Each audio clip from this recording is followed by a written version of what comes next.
All right, folks, we're anticipating our attorney coming in a little late, but we'll be okay to go ahead and get started. We've got a few things that don't really need legal counsel to take care of first thing in the meeting, so I'm going to go ahead and call what is today?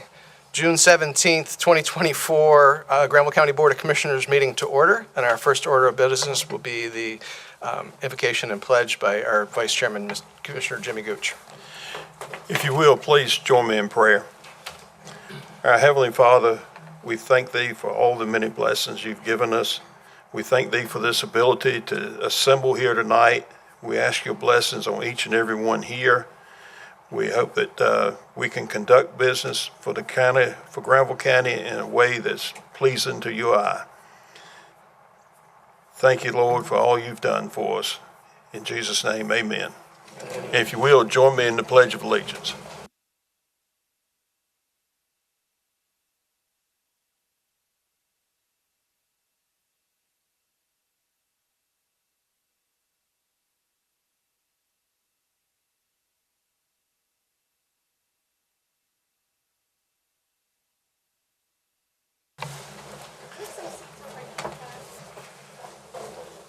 All right, thank you, Commissioner Gooch, for that.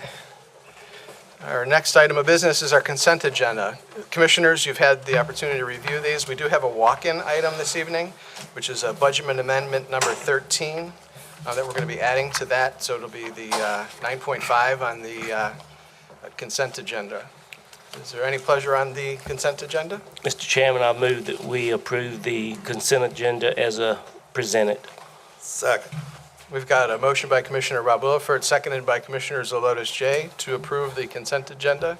Are there any questions on the motion? Seeing none, all those in favor signify by saying aye. Aye. Any opposed, like sign? Motion carries.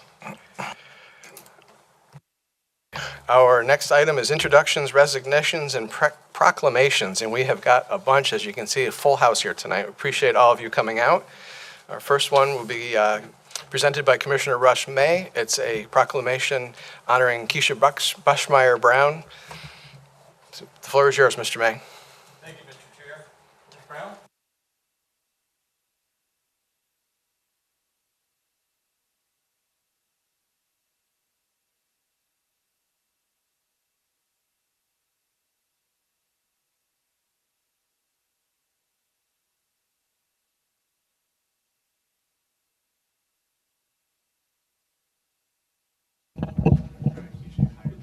How about now? There you go. There you go. Ms. Brown, proclamation honoring Keisha Bruxmeyer Brown. Whereas Keisha Bruxmeyer Brown stands among an exclusive group of only 17,000 individuals worldwide who have completed the 6 world major marathons embodying resilience and determination both on and off the race course. And whereas a native of North Carolina, Keisha Bruxmeyer Brown graduated from North Carolina A&T State University with a Bachelor of Science in Marketing and obtained a Master's of Business Administration from the University of Phoenix. And whereas she boasts a rich professional background in corporate and public sectors, currently excelling as the Smart Collaboration Manager for Partner Sales at Lenovo, with notable career that includes such as an implementation project manager at Allscripts Healthcare, online experience transformation program manager at Dell Technologies, and whereas Ms. Keisha Bruxmeyer Brown has demonstrated exceptional leadership and dedication to public service as the former commissioner and mayor pro tem of Creedmoor, and through her involvement with the Caratar Regional Council of Governments Board of Directors.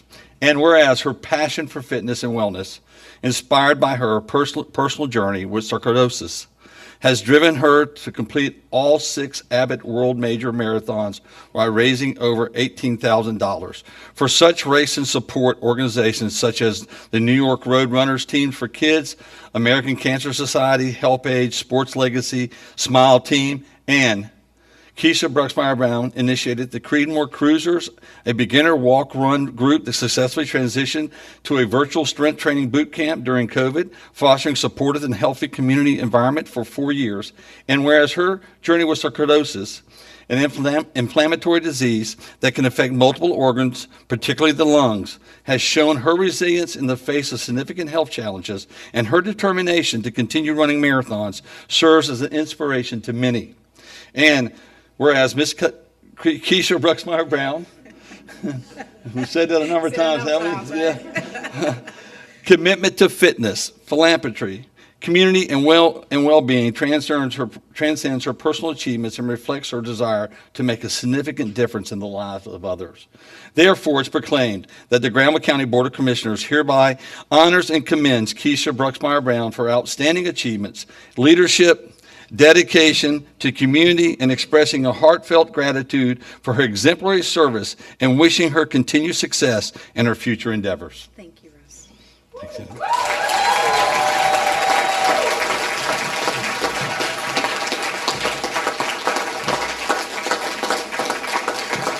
Now, if I could have Representative Frank Sossaman.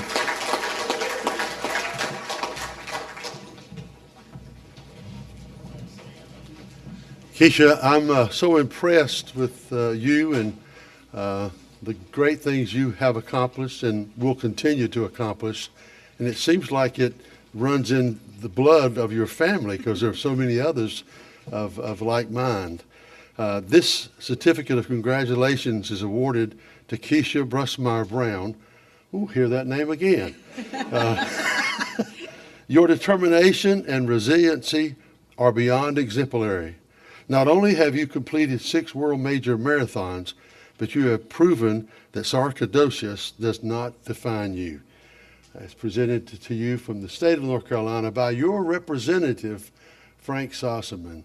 God bless you. So much, sir. I'm proud of you. Let me give you also a General Assembly pin that you can wear. Oh, wonderful. And hopefully when you wear it, you'll think of me and you'll say, Lord, help that fella. God bless you. Yes, sir. Now I'd like Representative from Senator Ted Budd's office to step forward, John Talo. Good evening, everyone. It is a distinct honor and a privilege to be here representing United States Senator Ted Budd. He visited here officially as in his first year of his first term in the Senate last year at Alltech in the county. So he's very impressed with what your county means and its rural nature. And of course, being from a rural county himself and a small businessman, he feels like one of you. But now I'm here at the request of your representative and Representative Sossaman. So it is a privilege, and there's a tradition in the legislature in Washington that started in 1937, and it's the Capitol Flag Program. And today, more than 100,000 flags are awarded annually to communities, to organizations, to individuals that have achieved beyond what has been expected. So it is an honor and a privilege to present to you, Keisha, your own personal Capitol flag that has been flown over the Capitol in your honor. So I present this to you.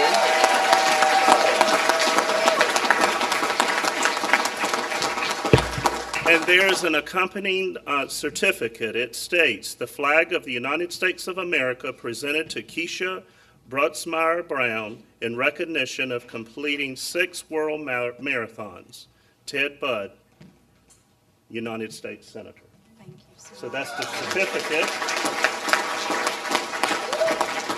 And of course, Senator Budd, he has a letter that he has prepared, a note, and I will read this note to you. Dear Keisha, congratulations on completing 6 world marathon majors following your diagnosis with sarcoidosis of the lung in 2010. When you crossed the finish line in London, your dream was realized. Furthermore, it was a testament of your determination and willingness to chase after something larger than your disease. Your story is an inspiration to everyone facing sarcoidosis. The power of faith and having clear goals cannot be underestimated. Thank you for bringing honor to Granville County, the state of North Carolina, and our country. In recognition of completing 6 world marathons, I present you with our nation's flag. Best wishes, and may God continue to bless you. Senator Ted Budd. Thank you so much.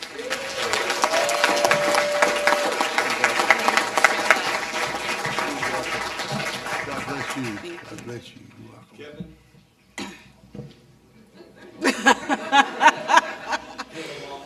My mom and dad are here. So let's go ahead and get Keisha's family up. We're going to call you KBB. Is that okay? We'll get all these folks up to take a photo right quick. All right, Kevin, you're going to be in it, so you're going to have to hand off your phone to someone else. As many family members you like, it's okay. And all of these people that you see out here are all runners. And they all started with me. They have all supported me. And they are amazing. Thank you guys so much for being here.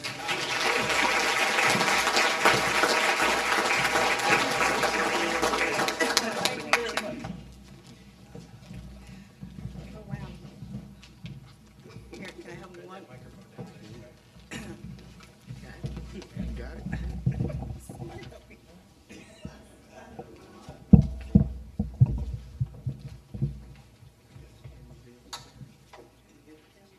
Okay, I'm sorry.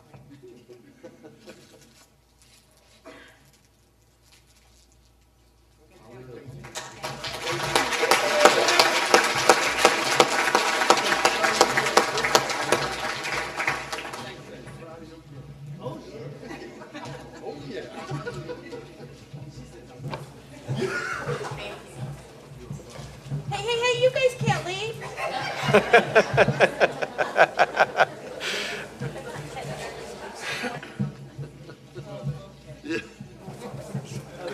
Commissioner Hinman's famous line. I put super glue on those seats. Thank you, we need that. Our next recognition of service is going to be for our own finance director, Steve McNally. Steve, if you'll bring your wife, Deborah, with you, please. Gary, I need better glue for the seats to keep people here.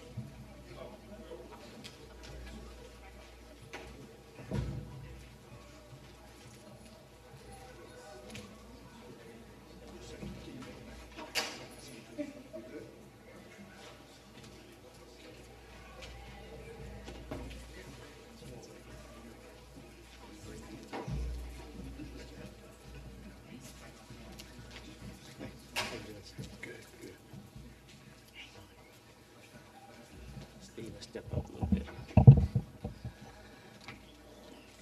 For those of you that don't know, Steve is retiring this month. Steve started his career 21 years ago in public service with the city of Oxford, where he served for 10 years. And then in 2013, if I get the dates wrong, you let me know. Then in 2013, he became the finance director for Granville County. During Steve's tenure with Granville County, he played a crucial role in the successful completion of numerous projects. Let me put these up. A few of these projects were the Granville Central High School expansion, construction of doctor's offices for the Granville Medical System, Granville County School System HVAC and roofing projects, the Law Enforcement and Detention Center and Animal Control Project. Biggie. That was a big one, yes. He also maintained the Government Finance Officers Association Certificate of Achievement for Excellence in Financial Reporting during his entire years here at the county, which is a big thing, big deal for those that don't know. He updated the purchasing policy. He assisted the tax department in selecting and implementing new software. He increased and improved the county's Standard & Poor's rating, worked with Davenport Financial Consulting to identify refinancing opportunities that save the county's taxpayers dollars. He advocated for additional finance department staff until the positions were approved and filled. He implemented the cemetery management software for South Granville Memorial Gardens. He was very instrumental in securing grants such as the Parks and Recreational Trust Fund grant for Phase 3 of the Granville Athletic Park, and he's always played a key role in the budget team. Steve served most of his county tenure under our former county manager, Michael Phelps. Mike couldn't be here tonight, but on behalf of Mr. Phelps, our current County Manager Drew Cummings, our Deputy County Manager Karina Weichel, and the entire Board of Commissioners, I'd like to share a few words about Steve. Steve's professionalism and dedication has always been evident during his working time with the county. During Steve's downtime, he was always energetic and very sociable, so I'm told. Steve loves golf. I do too, and I think we have some more golfers down here. And he represented the county or the Rotary Club on several sponsored golf teams. He's very active in the Rotary Club of Oxford, participates in most of the club's service activities, particularly enjoying the Take a Kid to the Ball Game event, which involves 6 to 10 Rotarians, their spouses, and taking 30 to 40 underprivileged children to Durham Bulls baseball games. Despite the summer heat, I'm told you loved every minute of it. He is also always one of the first to volunteer whenever the county called on their employees for the twice-a-year litter sweep. Steve, speaking on behalf of the commissioners, your upcoming retirement is well-deserved. I hope you and Deborah enjoy your time together, whether that's taking short trips, long trips, or playing golf. With that having been said, it is my privilege to present you a plaque.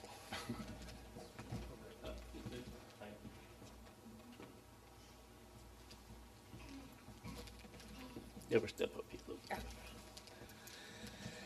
Stephen McNally, Granville County Finance Director, September 16, 2013 to July 31, 2024, in recognition of outstanding service to the citizens of Granville County, presented by the Granville County Board of Commissioners, June 17, 2024.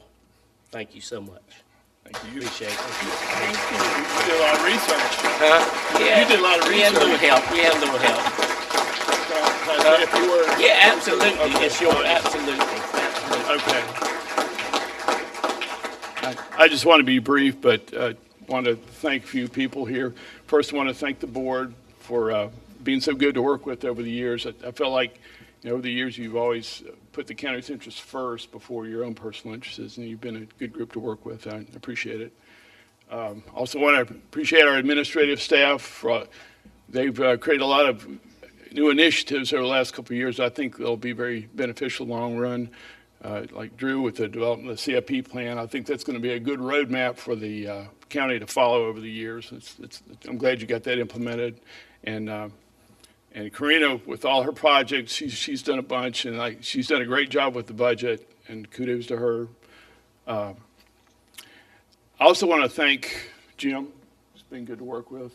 He's working hard right now. and Deborah, you are wonderful. You've been great to work with. You're just like you just wrote the book on clerkdom. I also wanted to thank the staff I've worked with, the staff and department heads I've worked with over the years. You guys have been the best bunch of people to work with out of all the organizations I've been with. In particular, I wanted to especially recognize the ones I've worked with since I came in 2013, the folks that are still here. I think I got everybody. I'm going to go by first name, but you know who you are. Sandy, Rob, Gary, Chris, Jason, Tanya, Raymond, Jenny, both the Kathys, Taylor and May, and Scott. Pay attention, Scott. And, of course, Monique, too. And finally, I wanted to recognize my department that I've been in for all these years. First, I want to recognize Jennifer Baird, my replacement. She's a smart girl, smart lady. She's catching on fast. I think you'll be in good hands with her. But I also most definitely want to thank my staff. I want to thank Susan Hiscox for helping as part-time, but I definitely want to thank my full-time staff of Denise Holmes, Karen Gillis, and Diane Cash. And I especially, even though she's not part of our department, I want to recognize Monique Heggie in her internal audit role, because those all collectively really work hard to make the finance department work. And it's gritty, nose to grindstone kind of work. And it's kind of like, for you old folks, if you remember the old show Dragnet, I think they used to start the show saying, like, it's a glamorous, thankless job that's got to be done. I think that's equivalent of what the finance department does, but I appreciate all your efforts, but thank you. I bet they say behind Yeah, she's not employed by Ken, but man, she's been so supportive. She's the best.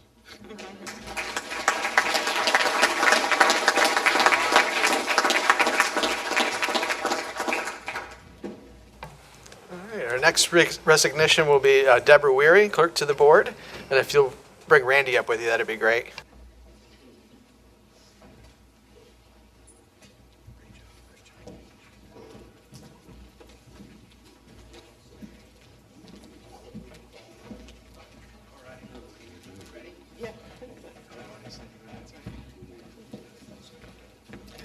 All right.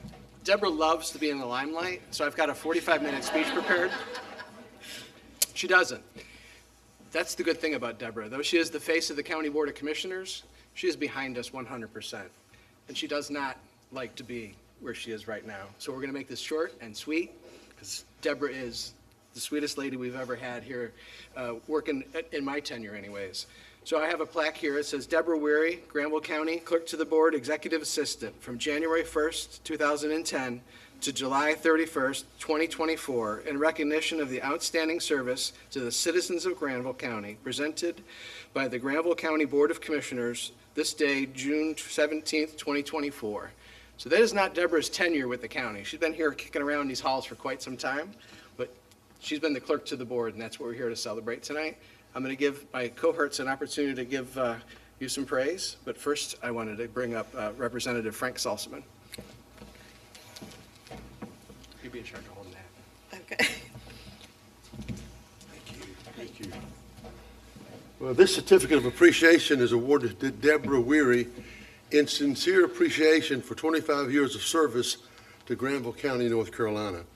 Your dedication to serving as clerk to the board and executive assistant and promoting economic development is beyond exemplary.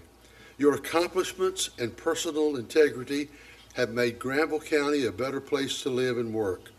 On behalf of a grateful county and state, we thank you for your service and wish you the best in your future endeavors. Presented to you by your representative, Frank Sossaman. And my neighbor. Congratulations. That's right, and that's right. That's right. You're welcome. Thank you. You're welcome. Thank you. Thank you. I have you up here too, Representative. Thank you so much. Thank you. Next, we're going to have a representative from Senator Budd's office, Mr. John Tylo. As I stated earlier, this is an opportunity that those representing you as your congressmen and senators have the opportunity of highlighting and recognizing and uplifting great work from individuals. So, Deborah, you are the second one for Senator Budd here in Granville County. So it is my honor and privilege to present to you the flag of the United States of America, presented to Deborah Weary in recognition of 25 years of faithful service to Granville County, North Carolina.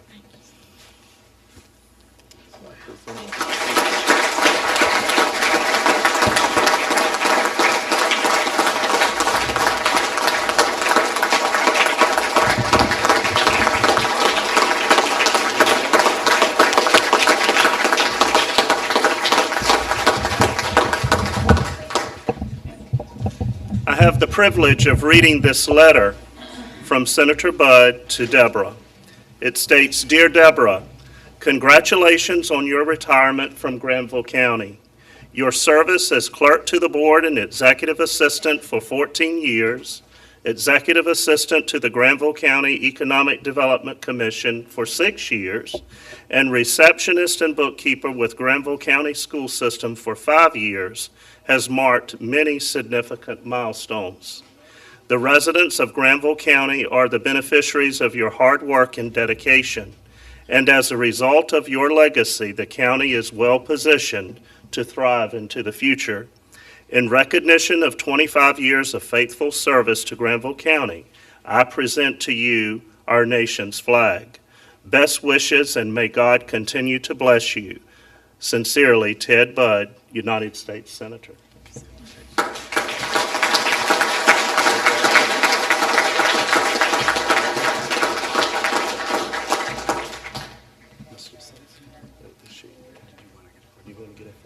Yes.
It has been an honor and a privilege to work for the citizens of Granville County.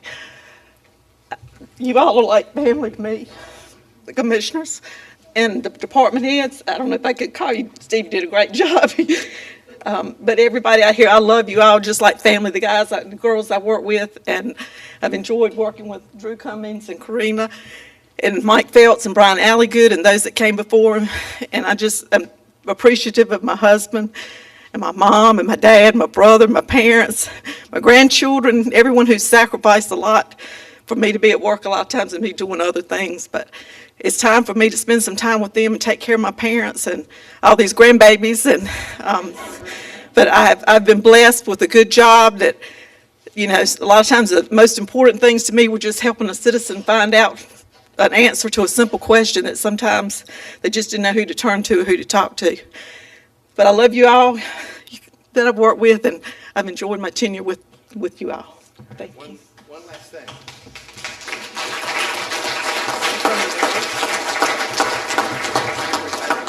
I'm going to give them an opportunity to say something. We're going to go around the horn. Okay. We're going to go in order, so notice. We're going to go in order. If you want to go around the horn and say something about Deborah. Just like to say, Deborah. Just like to say, Deborah, it's been an honor and a privilege just to be graced with your presence ever since. I remember the first day that Bobby came in and said, we're going to have somebody else that will be better than I am. She really treated you right. You really, truly been a friend. Not only to the clerk, to the board, but you kept us where we need to go, when we need to go, and how we need to go. And we appreciate you, everything. Enjoy your retirement. I'm mad at you, Deborah. When I was running, Mike Feltz was the county commissioner. I went in one day and he said, Rob, I'm going to tell you something now. If you win, if I call you, you don't have to answer. If Deborah Weary calls you, you better answer. He said, and I'm serious, I'm not joking. So when I won, I went in and I said, Deborah, I don't know what I'm doing. She said, I'll help you. I said, well, you can't leave until my first term is up. And you're leaving before my first term is up. I said, I got 2 more years. You got to be here 2 more years. But I understand it. The other thing I appreciate is Deborah has a husband that likes to play golf. So the only time I would say, Deborah, we got to rearrange my schedule. I got a member guest I got to play at down at the beach. And I said, now, I won't miss any meetings, but we're going to have to rearrange my schedule. She said, you and Randy are two peas in a pod. And I said, well, I'm glad you got a husband that understands it, because that's the only thing I'm going to make sure I don't miss those golf tournaments. But I have enjoyed the 2 years, and I wish you and Randy the best. And you move on to another chapter, and God bless you, and good luck. I miss you. I've known you a long time, too.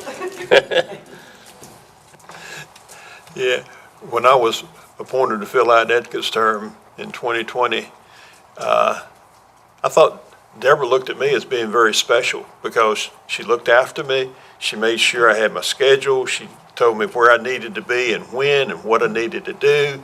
And I'm like, man, this is great. Only I found out later on, all of us are special. She treats us all the same way. And she has looked after us and just made life easy for us schedule-wise. You've been wonderful, Deborah, and I love you and I appreciate you so much. Thank you. Deborah, I don't know anybody else I could cry with in Walmart, and that didn't make me feel absolutely like I was your best friend. Sorry, y'all aren't her best friends. I am. But you did, and you've made me look great, even though I really wasn't, that I was just kind of bluffing my way along. But you've made me look like I knew what I was doing. Thank you very much. And I don't know what I'm going to do. I guess we're going to have to train Karen. But you've done an awesome job. Thank you. And you've been my best friend since back there when we worked together over in ACIM, and you were over there at the other building. So, and I could always run over, I need your freezer, I need this, I need that, and you'd take care of me. So you always took care of me. So thank you very much. Deborah, I really don't know what to say. I'm filled with so many mixed emotions. The reasons that you've discussed about leaving your parents and just your family and leaving for all the right reasons. And I've grown so close to you over these years, and I'm going to miss you. If there was ever a person just perfect for a position, I was thinking as others were talking about the numerous times when I would say with confidence, just call Deborah, just call her. Always had full confidence that you were going to talk with them with respect, that you would handle their need. And I'm truly going to miss you. I really appreciate the interest you've taken in my family and how there is some alignment with my girls and yours. And this has been a lot more than just coming to meetings, but it's been about a relationship. Thank you. May God bless you, grant you of many years of good health in your retirement. Thank you. Miss Deborah, thank you for looking after me, because I need it. You maintain your Christian testimony the entire time. I've known you've never heard anything from your mouth that shouldn't come from one's mouth. You're kind, you're caring, considerate, loyal, integrity, knowledgeable, and fair. And you're just a special person. And this board's better to have had you. And you have raised the bar for what I know that you're in the training process with Karen, that she will seek, and that you've raised that bar to a level that I hope that she can achieve. But you're not just our clerk, you are indeed part of a larger family, and we thank you. Thank Randy and the family and all your family and all the love and support that you gave Deborah. Deborah never looked at this job as a 8-to-5 job, unfortunately, and that's tough. A lot of demands, a lot of questions, a lot of things come up, and she's always been there when we needed her, and not a single time then we didn't need something that she didn't see that it was met. So we love you and we thank you for all that you've done for us. Thank you, Deborah. Thank you, Randy.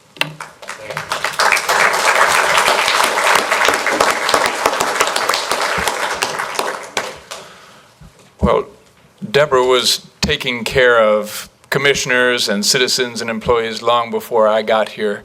but a fresh county manager is in a precarious position, and I didn't know how much I needed somebody like Deborah until I got here and realized how important her gentle, caring manner, her institutional knowledge, her knowledge of all of the players, right? It wasn't just a little bit of inside baseball. Deborah knows everybody and what they're up to.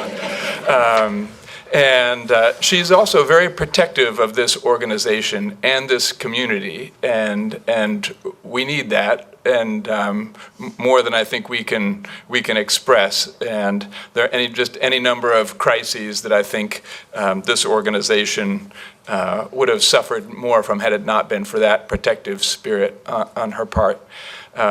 With our offices right across the hall from one another, we have slowly traded stories about children and parents, and in her case, grandchildren. And I've slowly become aware of what a burden a nurturer and a protector, a natural nurturer and protector like Deborah carries for her organization and for her family. And I know that at sometimes I think it was almost too much to carry. And I'm grateful for her. I'm happy for her that the season of burning candles at every end, not just two ends. Sometimes it seemed like she was burning candles at 4 ends and 5 ends. But I'm glad that at least part of that has come to a natural end. And I'm also extremely grateful for her help to me and help to the community and to the organization. And just very appreciative of you, Deborah.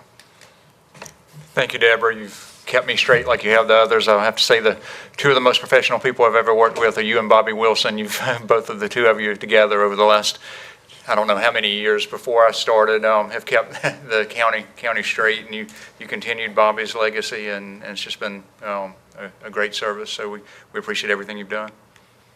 Thank you, Jim. I don't think I mentioned your county attorney at the beginning, but I never knew when I like to keep it that way. I never knew when I was sitting in the pool with my kids all this summer, and Jim was twirling a whistle because he was a lifeguard. And we didn't know working together.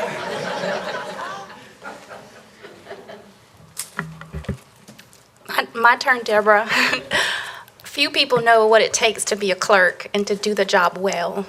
And you have shown me so much by your example, and I'm just so very appreciative of you. I really don't know what I'm going to do without you.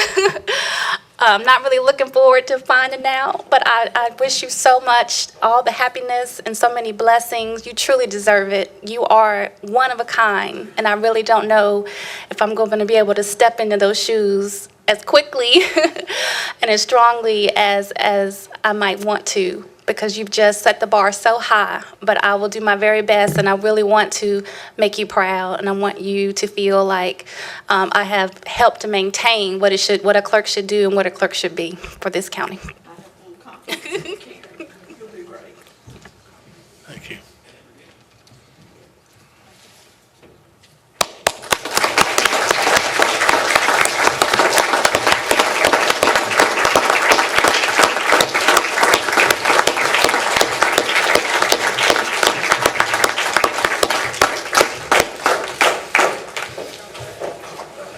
I'll be looking for you in Walmart.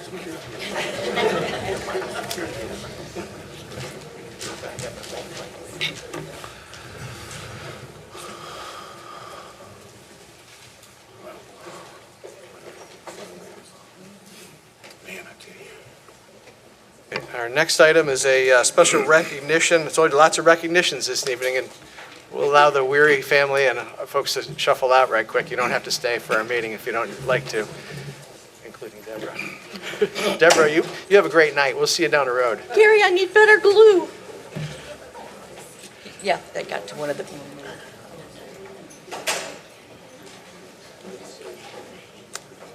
So next, we're going to have our Vice Chairman, Commissioner Jimmy Gooch. You going to do it from up front? You're doing the...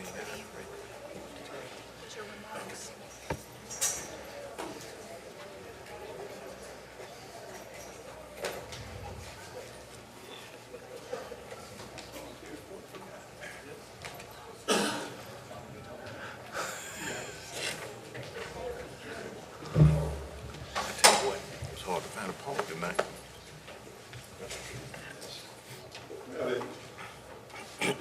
special proclamation for a county commissioner tonight. Dr. Cozart, would you join me up here, please? This was super secret. I didn't even know who it was until just a minute ago.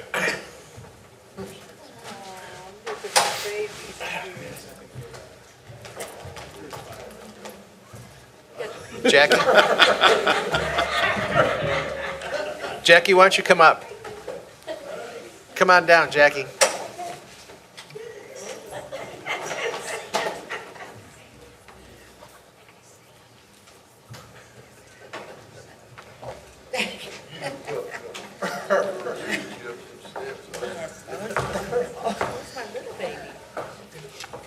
They made me do it, Dr. Kozar.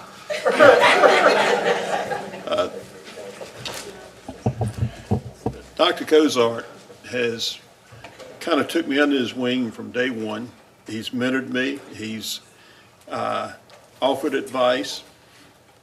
He's always been someone I could go to, and if I had a question about anything, he had the answer. Or he would prompt me to find the answer. And I can't tell you how much he means not only to me, but to the board. And we have a proclamation honoring Commissioner Tony W. Cozart for his dedicated service to Granville County. Whereas Commissioner Tony W. Cozart has faithfully served as Granville County Commissioner since June 5th, 1989, demonstrating unwavering dedication and commitment to the residents of Granville County through multiple re-elections in November 1992, November 1996, November 2000, July 2004, May 2008, May 2012, March of 2016, 2020, and 2024. And whereas Tony W. Cozart, as an ordained pastor at Cook's Chapel Church, the United Shiloh Missionary Baptist Association, has been a pillar of the community, providing spiritual guidance and support to his congregation and beyond. And whereas he is recognized for exceptional public speaking, organizational skills, and his remarkable ability to connect with people of all backgrounds, ages, races, and genders, fostering unity and understanding within the community. And whereas his leadership and advocacy has significantly contributed to the betterment of Granville County, promoting the well-being and prosperity of its citizens through his tireless efforts and visionary approach. And whereas Commissioner Cozart's enduring commitment to public service exemplifies the highest standards of civic duty and community involvement, serving as an inspiration to all. Now, therefore, be it proclaimed that the Granville County Board of Commissioners hereby honors and commends Commissioner Tony W. Cozart for his outstanding service, leadership, and dedication to Granville County, expressing heartfelt gratitude for his many years of exemplary public service and wishing him continued success in all his future endeavors this 17th day of June 2024. And here's a framed copy of your proclamation and the proclamation, and thank you so much.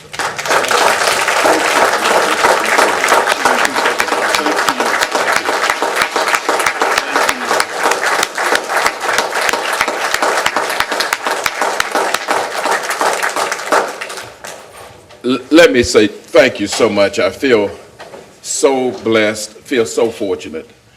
Come on down here, little Nate and Tony, and come on down, Elder, you and Deacon, and all the family, the girls. You know, you call the grandkids first. I guess they're the ones who really make a difference. But come on down, Kim and Crystal and Carmen, my three daughters, Elder Judkins and Deaconess Jones and Jeremiah.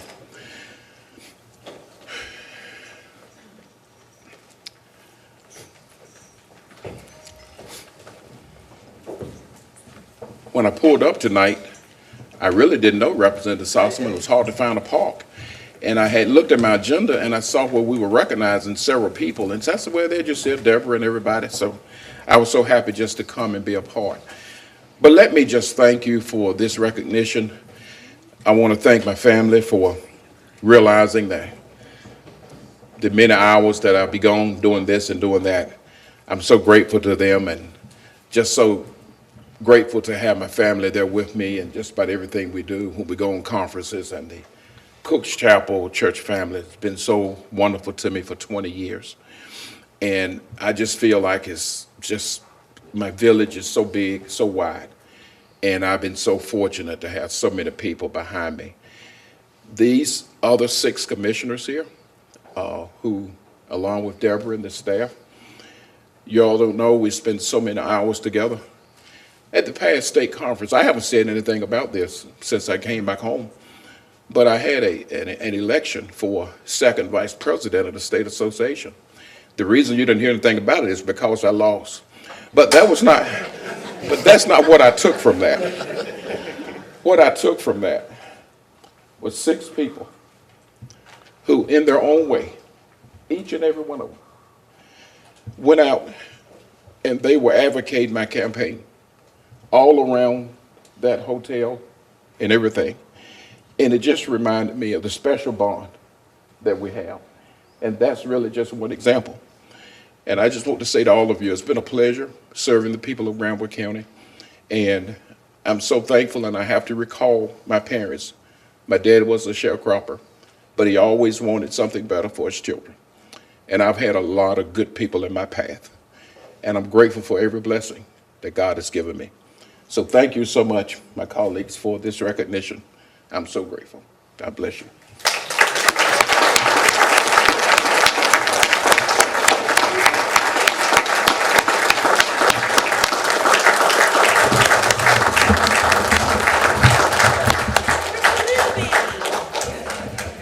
Where's the other one? What? You're fired.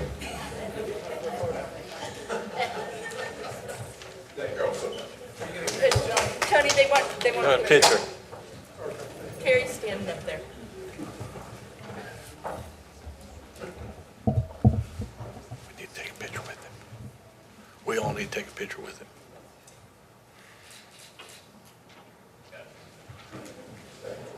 Tim, we all need to take a picture with him. We all need to take a picture with him. I will. Commissioner Kozar, you're stuck with us for the next 4 years, so we're going to hold our remarks and move on to the next item. Thank you so much, Mr. Chairman. I appreciate this so much. Thank you. So our next presentation this evening is lost my spot. Commercial and consumer horticultural program. We've got Johnny Coley with us this evening from our cooperative extension. He's going to give us a brief presentation of all the things he does, and he's in and out of prison, the Federal Bureau of Prisons with his program. Mostly out. Mostly out. Thank you for coming tonight, Johnny. I want to start out by saying it's not fair to have to follow all those great people y'all just recognized. It was very, very humbling to hear all of the things that were accomplished. So, just wanted to give the commissioners an update of the North Carolina Cooperative Extension Consumer and Commercial Horticulture Program for Granville County. And again, my name is Johnny Coley. I serve both Granville and Person, but these are the Granville County update. The county has several commercial horticulture crops grown within the county. Blueberries, pumpkins, peppers. You can see the list there. Peppers is a big commercial crop grown mainly because of Bailey Farms. They have several growers for them. But there are a lot of other small growers that grow quite a diverse group of crops within the county. Along with the growers that I work with in the county, also the commercial horticulture includes landscaping and lawn maintenance, which could include lawn care, pruning for the landscapers, proper planting techniques, and disease and insect control, which I often give recommendations for. On the consumer horticulture side, I do several site visits throughout the county each year, and all those relate to either lawn care, landscape plants, vegetable garden, natural resources, wildlife, etc. Didn't really realize how many things fall under the realm of horticulture, but there are several. Do several educational programs. A guest occasionally on the WPTF Weekend Gardener on 680 AM. And also I'm involved in community events throughout the year. Oh, too fast. Some of the educational programs there, I won't list them, but the pruning workshop there on the top is probably one of the most attended workshops each year. Usually have a good turnout for that, but these are just some of the programs I've completed through the 2023-2024 year. I'm especially thankful to the Extension Master Gardener or gardeners that I have in the county. Started this training in 2017 and have had 3 different trainings throughout my tenure with North Carolina Cooperative Extension, and going to have another one this coming year, and starting in August. But we have school projects. We've started a demonstration orchard over at the research station. We have blueberries, figs, grapes, and blackberries planted there so far. The Master Gardeners did a succulent workshop at the Senior Center, and we have an annual wreath making workshop around Christmas each year to make wreaths out of live material. And Commissioner Tim Karen mentioned the federal prison program, and I do go into the prison occasionally. A volunteer, recognized as a volunteer over there, so can go in. And the program was designed, and I do have to give Jeffrey Drowns, the gentleman that's there on a day-to-day basis teaching this, a lot of credit. But it's designed to give inmates skills for employment when they do get out.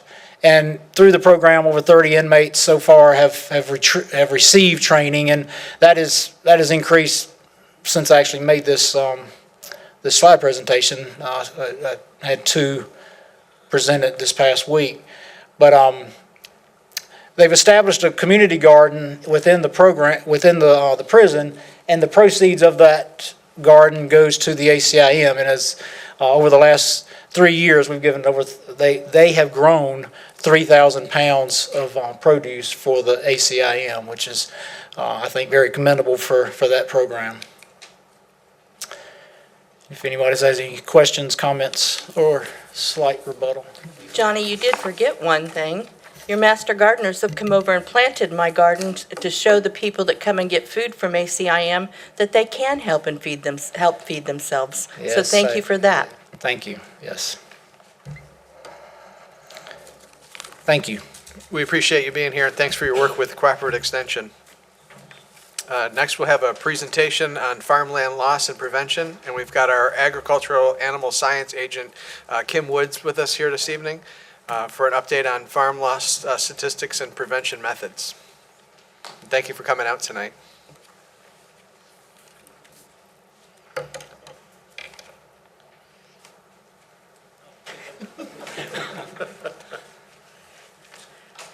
See, Karen, I told you technology and us, we don't always get along.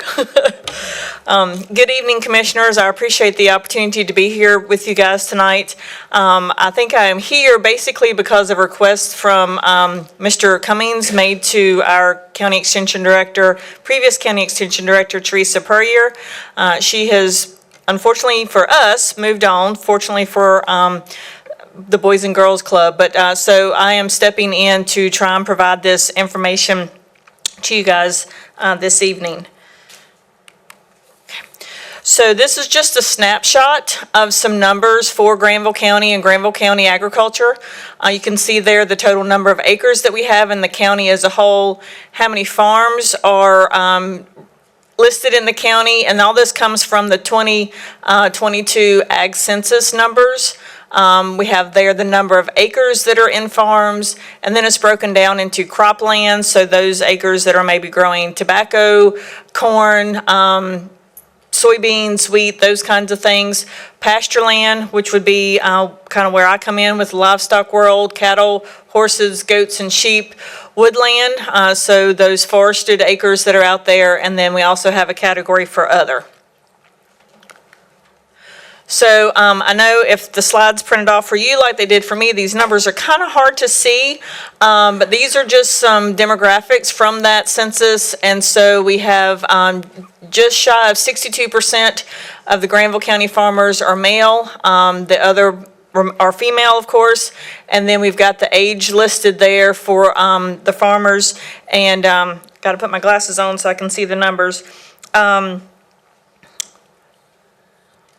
So we have the vast majority, which is no surprise, are over 35 years of age. So we have about 57% that are 35 to 64. We have about 36.5% that are over 65, and only about 6.5% that are less than 35 years of age. Those numbers are probably not surprising to anybody.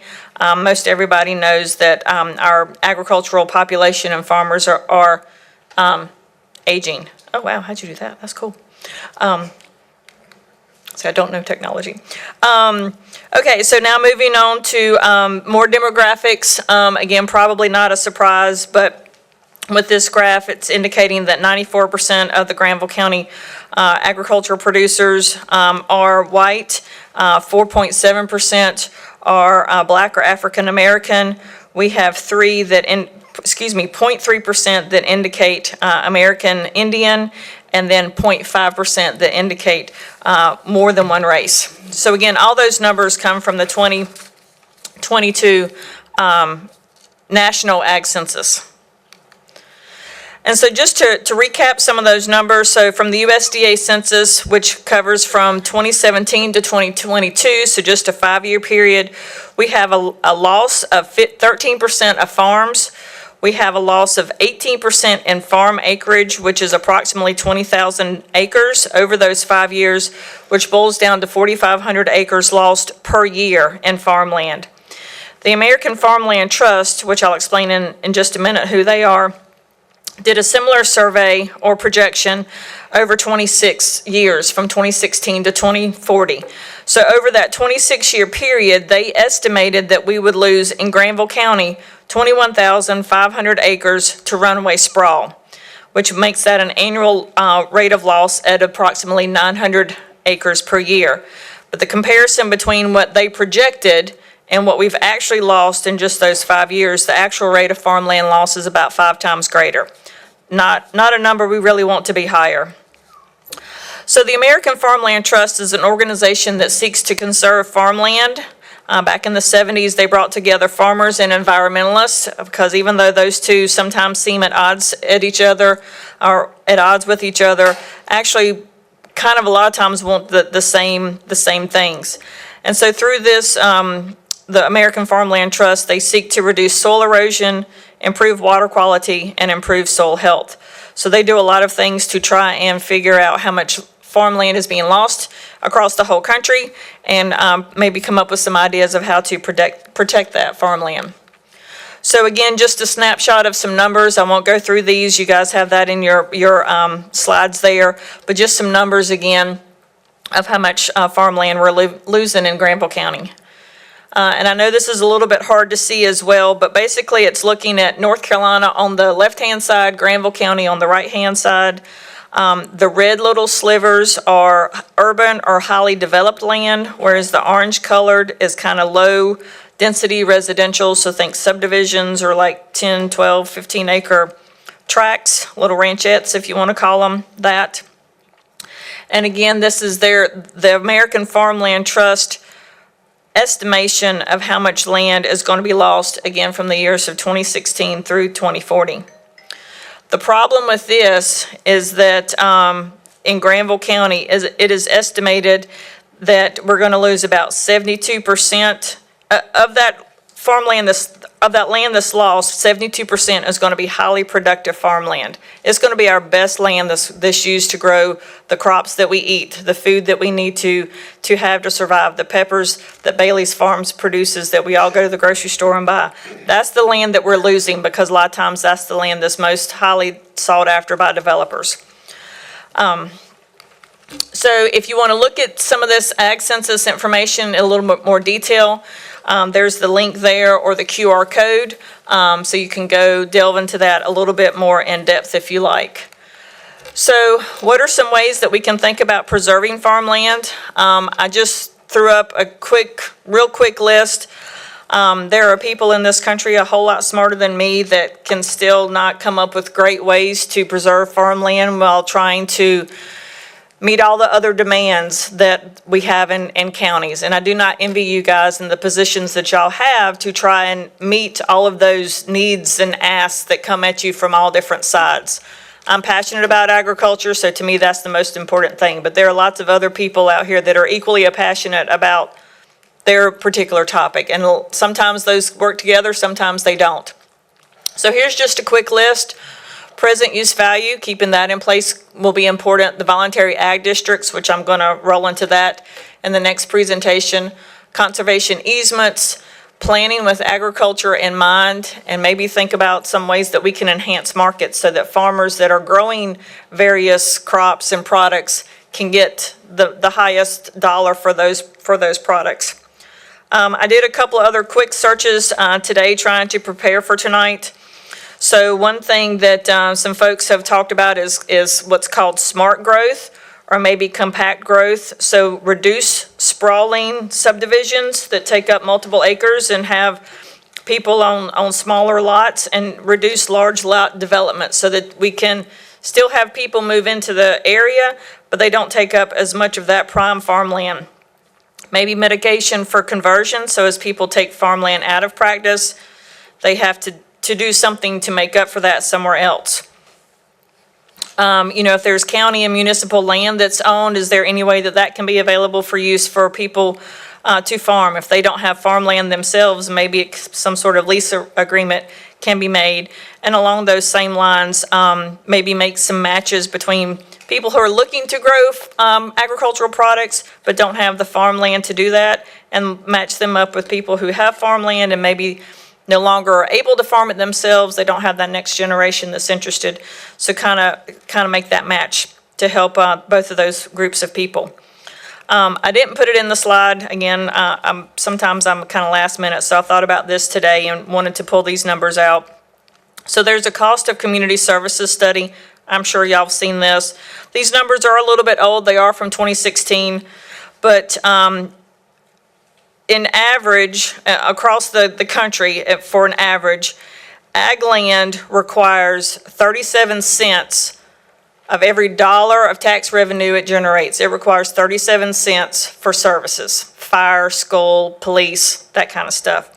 Residential land, where we have houses, that's $1.16 that it requires for every dollar that it pays you.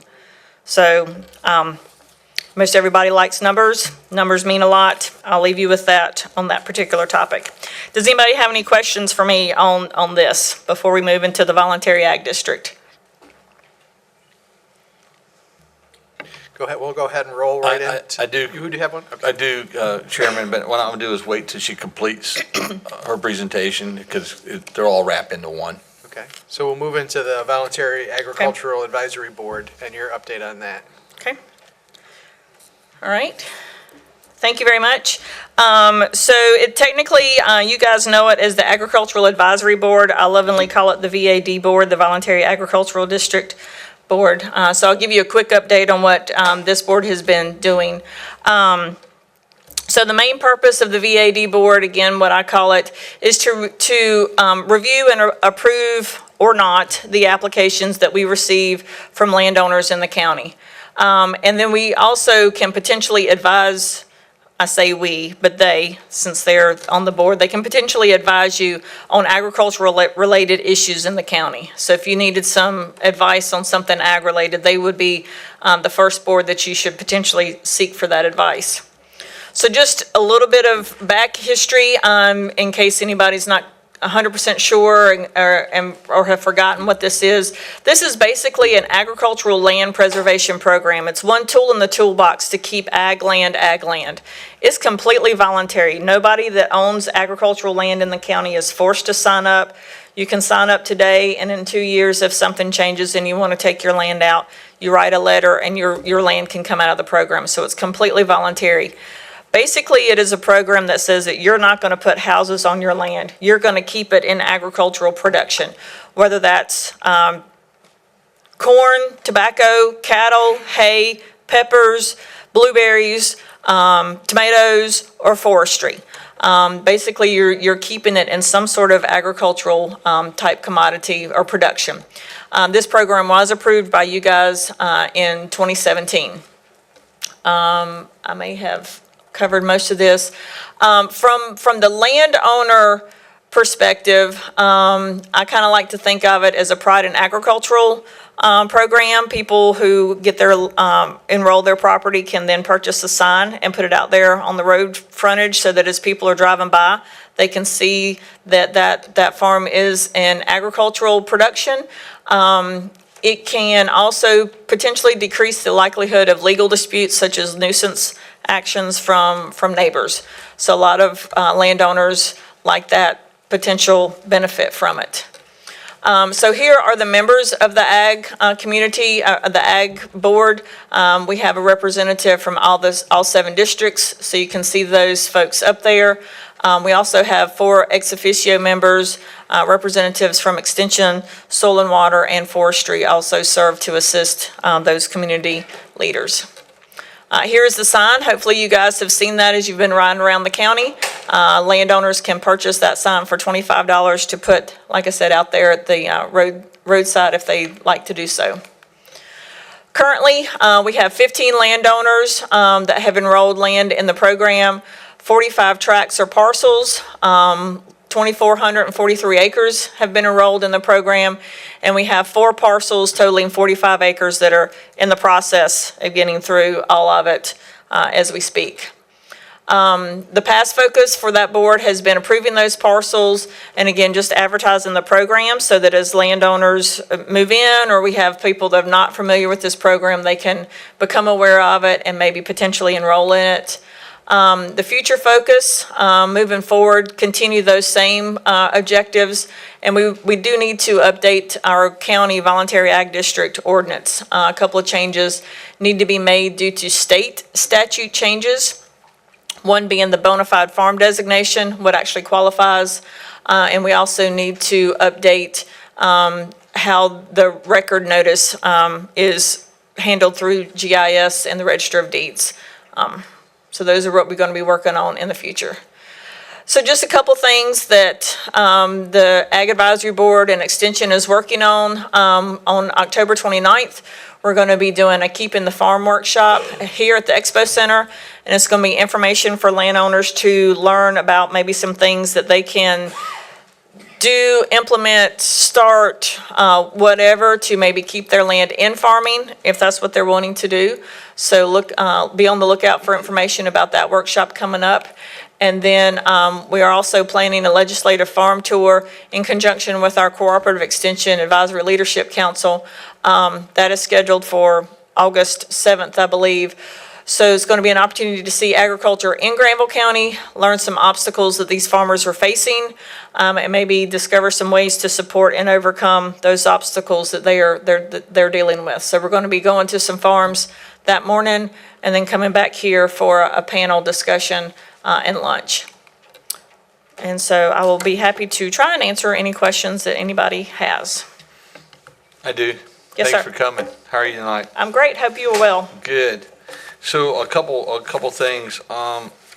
You talked about the matching the people that want to remain in agriculture and need more land to do that. So who would that person go to make that happen? That's a great question. And so within North Carolina Cooperative Extension, we have a program called FarmLink. And so it's kind of like a dating service, I guess.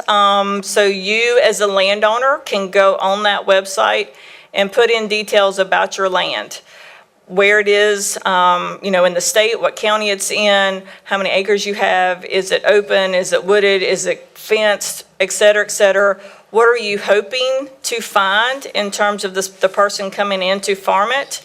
And then on the opposite side of that, somebody that wants to farm but is looking for land can also go on there and maybe put their profile, and then they can try and match each other up. So there's a couple of folks within North Carolina Cooperative Extension that kind of handle that program. So that's one way to do it. There's that program probably needs a lot of advertising to get that information out so that both the landowners and the potential farmers know about it. But that's what we currently have in place right now. Is there a way the county can help in that advertising? If you We will look into that and see if there is. Yes, maybe so, maybe so. We're going to try and have one of the representatives with FarmLink here at that October 29th, keeping the farm workshop to promote that program while we're here, yes. The page 156 talks about makes farmers eligible for certain farmland preservation funds. Can you kind of describe those funds? Sure. So that's through the county soil and water office. So farmers often work with the soil and water office to do things like maybe fence livestock out of creeks to preserve the integrity of that natural resource, that creek, to keep the stream bank intact and the water clear, fencing them out of ponds, maybe putting in, we don't do this as much more as we used to, but if we had some really steep land, maybe terraces to help with soil erosion, or waterways in fields to make the water divert where we want it to go so that it's not taking all the soil down into the creek. So those are some things that soil and water can help farmers do, and if they are enrolled in this program, they can get a higher cost share. So they would get, and I don't know the numbers, I don't know what they pay on these different practices, but they might get a little bit more if they are enrolled in the Voluntary Ag District program. And do our board members on the ag board here, do most of them aware of these programs so they can promote them with the other farmers in our community? Yes, all of the board members are very well versed in the benefits of the program, and they do a really good job as much as they can to promote the program. And we do have people that call the office and, ask me questions about it. And so we try and provide that information out to those landowners that are seeking those questions to be answered as best we can. So I think so, yes. So North Carolina is like the third fastest growing in population in America today. And unfortunately, I think we're number 2 in ag land loss, which is not where I want us to be, but anyhow. So my question is, how are we comparing to similar situated states in that regard? Are we losing at a much faster rate, or? Losing land? Yes. As far as I'm aware, we are, like I said, number 2 in the country in terms of acres lost per year. So I think Texas is the only state that beats us.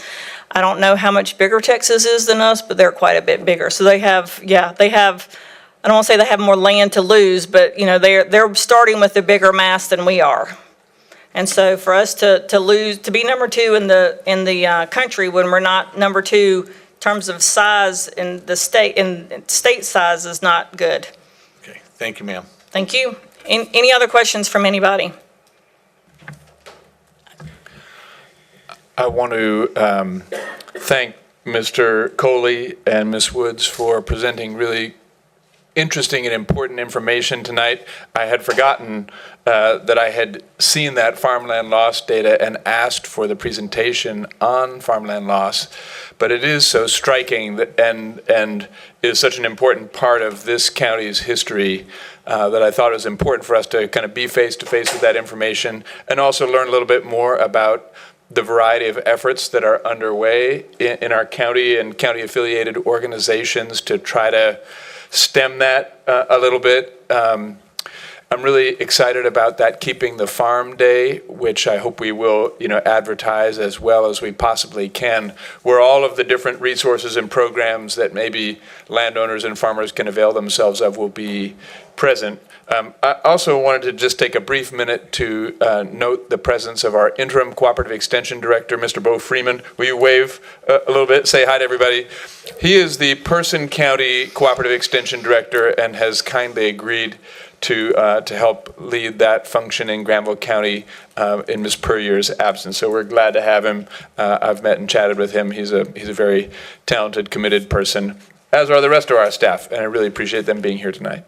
Thank you. And if I could just, one more final comment.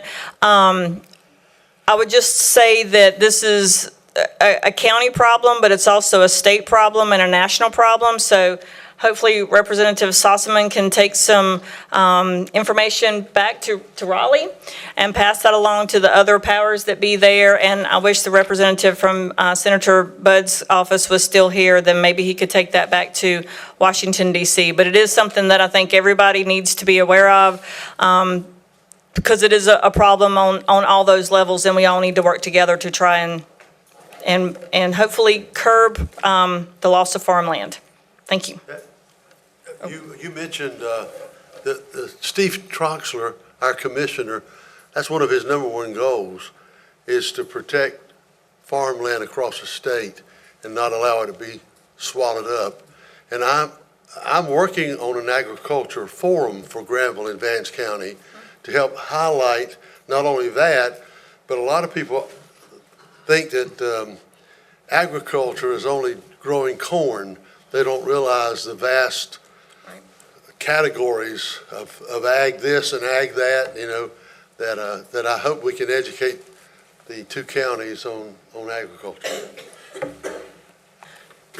Thank you. Mr. Chairman, before, I just want to thank you all for making that tour at NC State down there at that building was awesome. To get to go down there and see all the things that you're doing and working on, and it just, as a plant lover, I was there. I mean, I wanted to stay in that greenhouse. It's pretty cool. That is a really neat building. There's lots of really cool things going on through the university, both NC State and NCA&T State University. Over in Butner Beef Cattle Field Lab, part of that is in Granville County, and there's some really cool research that goes on over there right here in this county. So we have some cool stuff going on with the university. We went through the map wall in the foyer of the Plant Sciences building at NC State, and we discovered that Granville County had more map tiles than any other county in the state. Really? Oh, yeah, we went through and found the roads and pointed it out to folks while we were there. Oh, So I've been there a couple times, and I guess I've just not taken enough time to look for all we that. studied it for quite a while. That's pretty cool. Awesome. Good to hear that. Thank you for coming tonight. Thank you guys for the time. I appreciate it. So next, we're going to hear from Elliot Clark, the Regional Director on Community Relations for VIA Health, to provide us with an update. Coming forward here, Mr. Clark.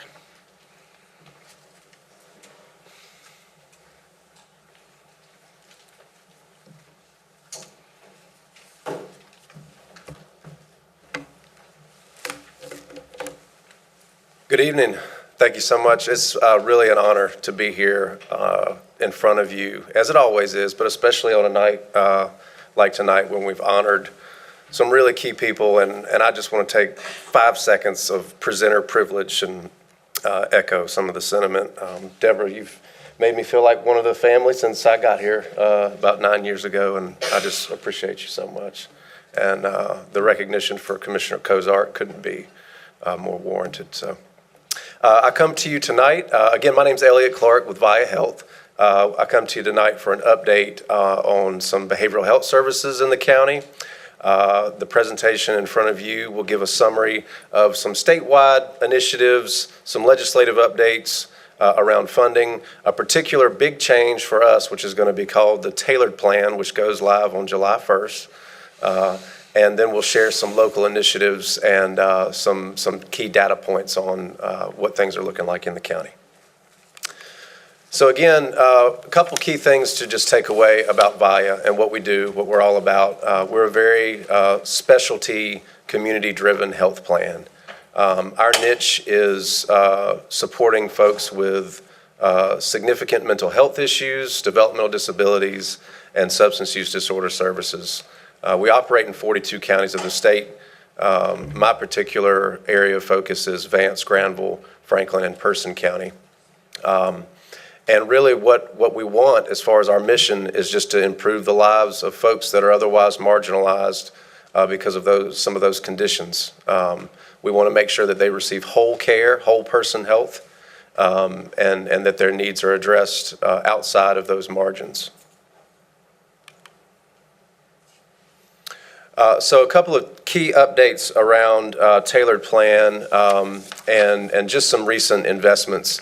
Medicaid expansion in the state, you'll see one number there that needs to be actually edited now that I'm looking at it fresh. In North Carolina, since Medicaid expansion, the actual expansion has included about 479,000 folks for new coverage under Medicaid. In Granville County, as of last week, that number has actually changed as well since I submitted the report. That's actually about 2,059 as of last week that have entered in through expansion. So that has been a great benefit for our folks, a great benefit to the system. Part of what we manage are state funds that also cover folks that are uninsured or underinsured, which means the health coverage that they have is not adequate to meet their needs. So we use not just Medicaid dollars if they're under that health plan, but we use very limited state dollars to serve those that are without. So seeing that expand and seeing some of those numbers shift for our folks has been very encouraging, as has the investments that our state has recently made, specifically towards behavioral health. The 835 number you'll see up there is actually a total investment of $835 million that was given specifically to improve mental health services in the state. And we'll talk a little bit more about the overarching budget in the next slide. But I mentioned Tailored Plans going live on July 1st. Mainly what that means for us is not covering just behavioral health care services. So what we're used to as a small specialty health plan for our folks is just reimbursing our providers for behavioral health care. So if you go to see a psychiatrist or get outpatient therapy, we reimburse just that service. The flexibility that we'll have and the new territory that we'll embark on is whole person health. So we will cover physical health, pharmacy benefits, non-emergent medical transportation. That'll enable us to really incentivize providers and folks to get a more comprehensive healthcare package and make sure that the quality of those services are lifted. I think it's been fairly fragmented in the past where you've got a lot of different regulation when it comes to Medicaid, and when you have too many people managing that benefit at once, it's not always easy on the member. So that'll be a great benefit for us and the members coming in July. I think I mentioned everything that's included there. Yeah, physical health, pharmacy benefits, and non-emergent medical transportation. That non-emergent medical transportation is one to pay particular attention to. That's used to being dispatched and managed through DSS primarily. That will shift over to the Medicaid health plans. And some of the things that we'll be able to do there is leverage some of our other funding streams to expand non-emergent medical transportation to those that either have Medicaid or that may require some state assistance as well. So that's a new area that we're excited about managing under that particular category. Does that shift over July the 1st? When does that shift? July 1st. Okay. Yes, sir. So I mentioned the overarching benefit and investment from our state. In Medicaid expansion, that total budget, and this is no secret, I'm sure you guys have seen some of these figures, but out of the $1.4 billion, we have $625 million in this fiscal year and $838 million in next fiscal year that will support the expansion of Medicaid in the state. And of that, 80 million is specifically earmarked for improving our crisis system across the state.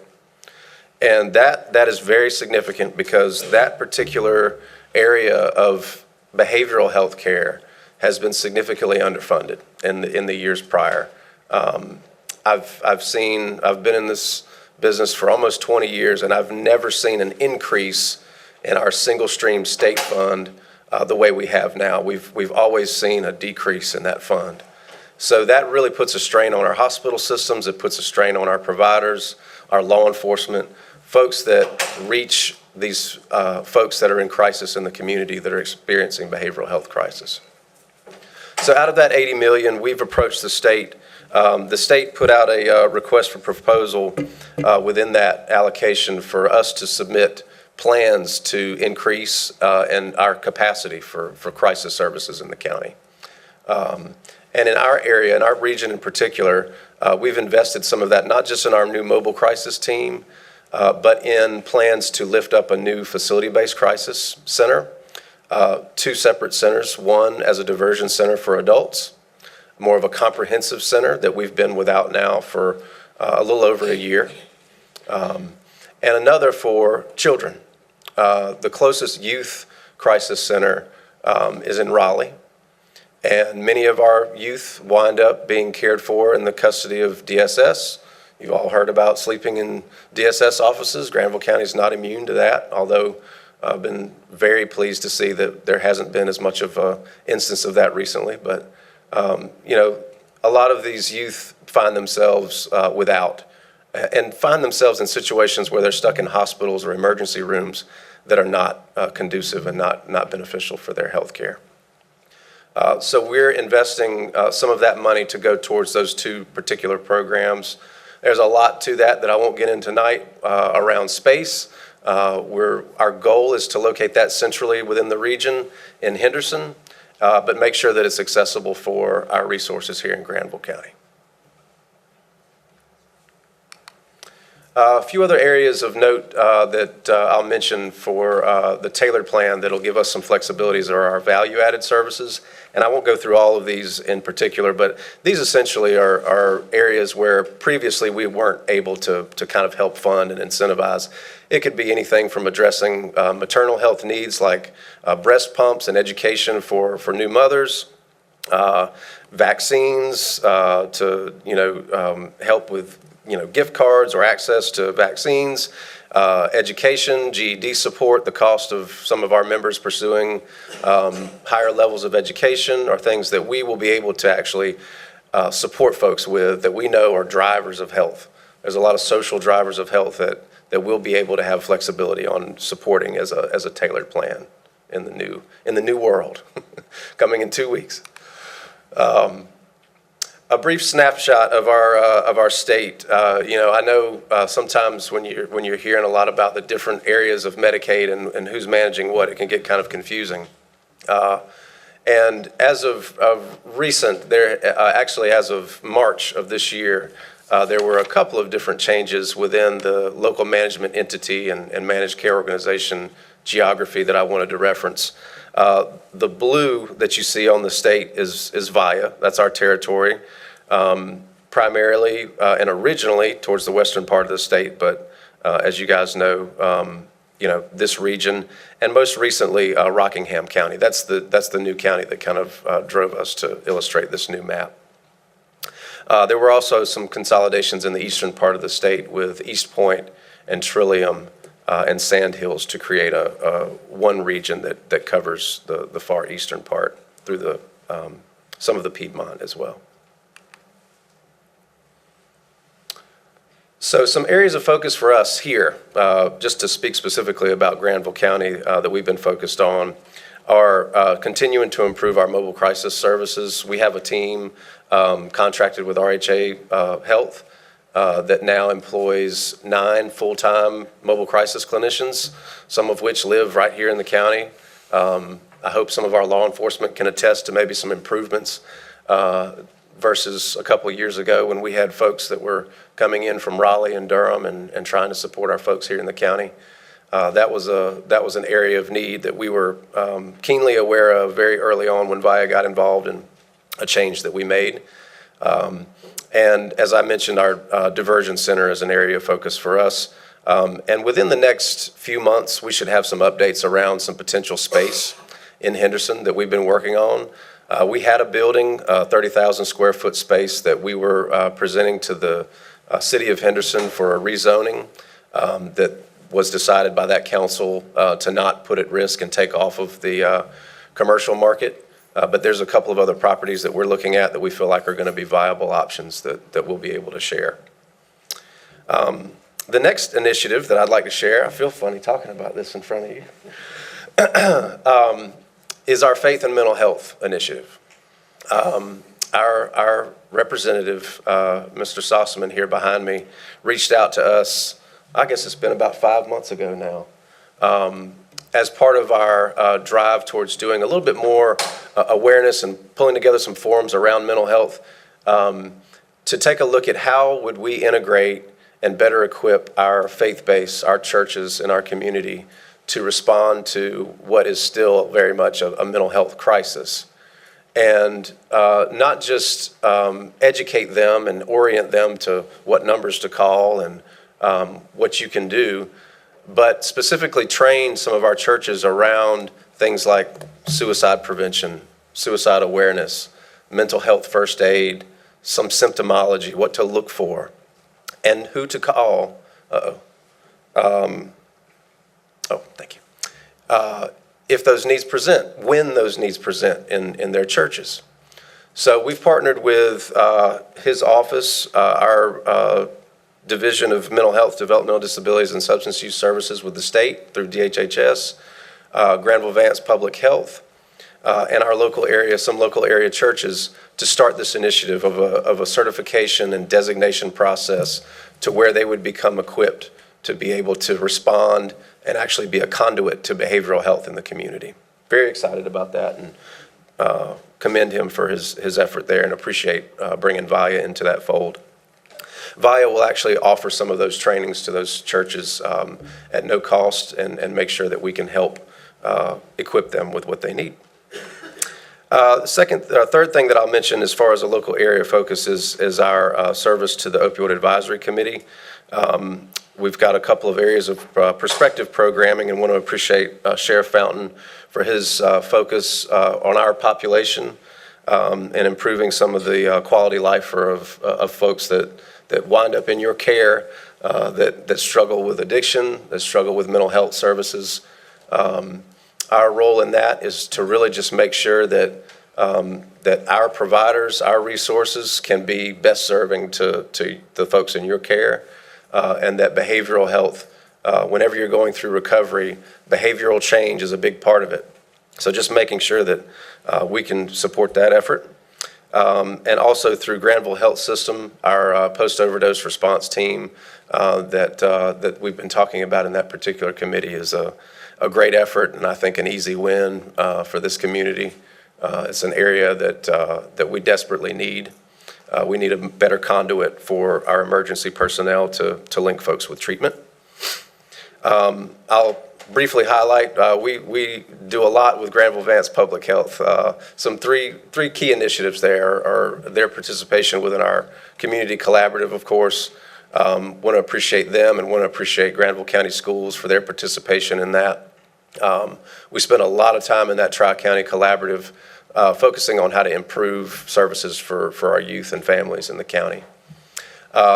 An upcoming resource, it's here, but we'll be figuring out and actually having a symposium this fall through the Thrive grant that Granville Vance has secured and that we're a partner in, specifically focused on how we improve the situation for our school-aged youth with making sure that their health and wellness is addressed and improved.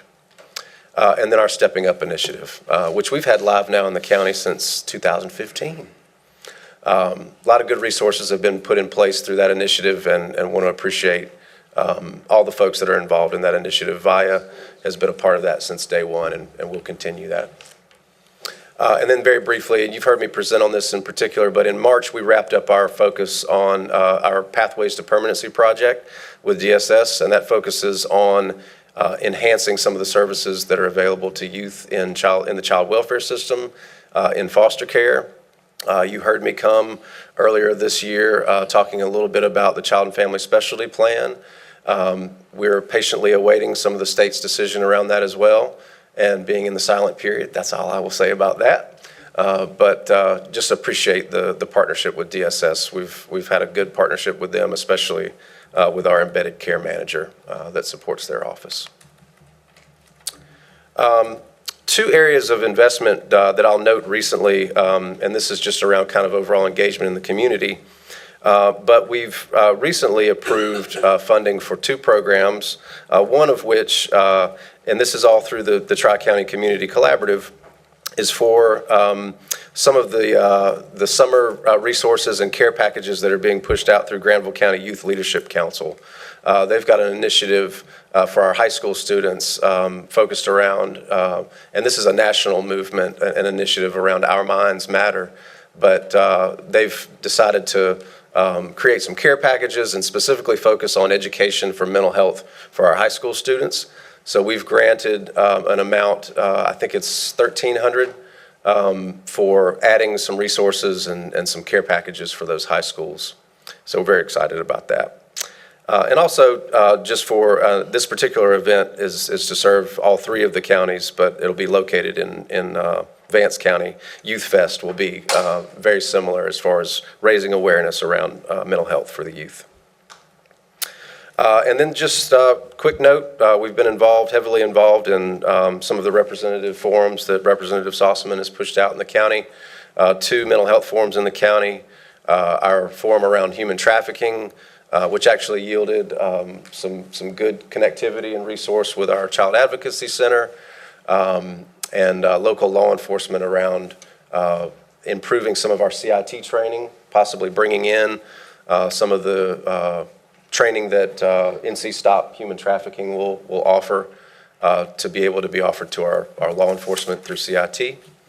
And our child care forums, which I think have been really enlightening and beneficial for us to figure out how we can be a better support for our much younger population, our 3 to 5 year old population in particular, to be preventative and to support families when behavioral health needs start to appear. Just a couple areas that I'll highlight. One of the areas in our health plan is our innovations waiver. That goes to support folks that have the most significant intellectual developmental disabilities. There's currently 65 individuals on that waiver, but there are 60 that are on the Registry of Unmet Needs. That compares to the close to 15,000 that are on that wait list across the state of North Carolina, which we hope to continue to see the state invest in creating new slots for our innovations members. That essentially keeps folks with developmental disabilities out of institutions, living at home with family or independently with supports. Our care management, some of those figures have definitely grown. Those are via staff that follow people on an individual basis and make sure that they're connected with care in the county. In Granville County, you'll see that for the innovations waiver, we have 38 that are duly diagnosed and 25 that are just diagnosed with an IDD, intellectual developmental disability. And just of note, the last data point that I'll mention is a slight decline in the admissions of inpatient mental health hospitalization for our folks. With some of the improvements that we've been able to make within mobile crisis and helping connect people out of an emergency department have actually started to prevent their need to escalate through care through an inpatient admission. So that's encouraging. Some of the numbers you'll see there are fairly nominal because they're just focused on just the folks that we cover, but we have seen a slight decline there, so that's encouraging as well. And I've been talking a lot, so I will pause for questions. Thank you, Mr. Chair. Good evening, Elliot. Could you briefly For edification purposes for the public, talk about Tyneptine. TNF, sure, absolutely. Yeah, gas station heroin. Absolutely. And the impact, and of course, I think there's some legislation on the floor now regarding that. Absolutely. Yeah, so, and this is another nod to Representative Sossaman. He reached out to us as a member of the House Select Committee on Substance Use Disorders to speak specifically about the impacts of an over-the-counter and readily accessible drug that is in Granville County.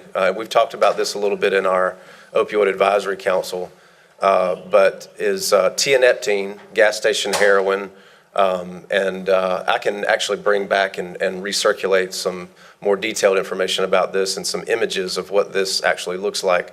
But it mimics the effects of an opioid and is marketed to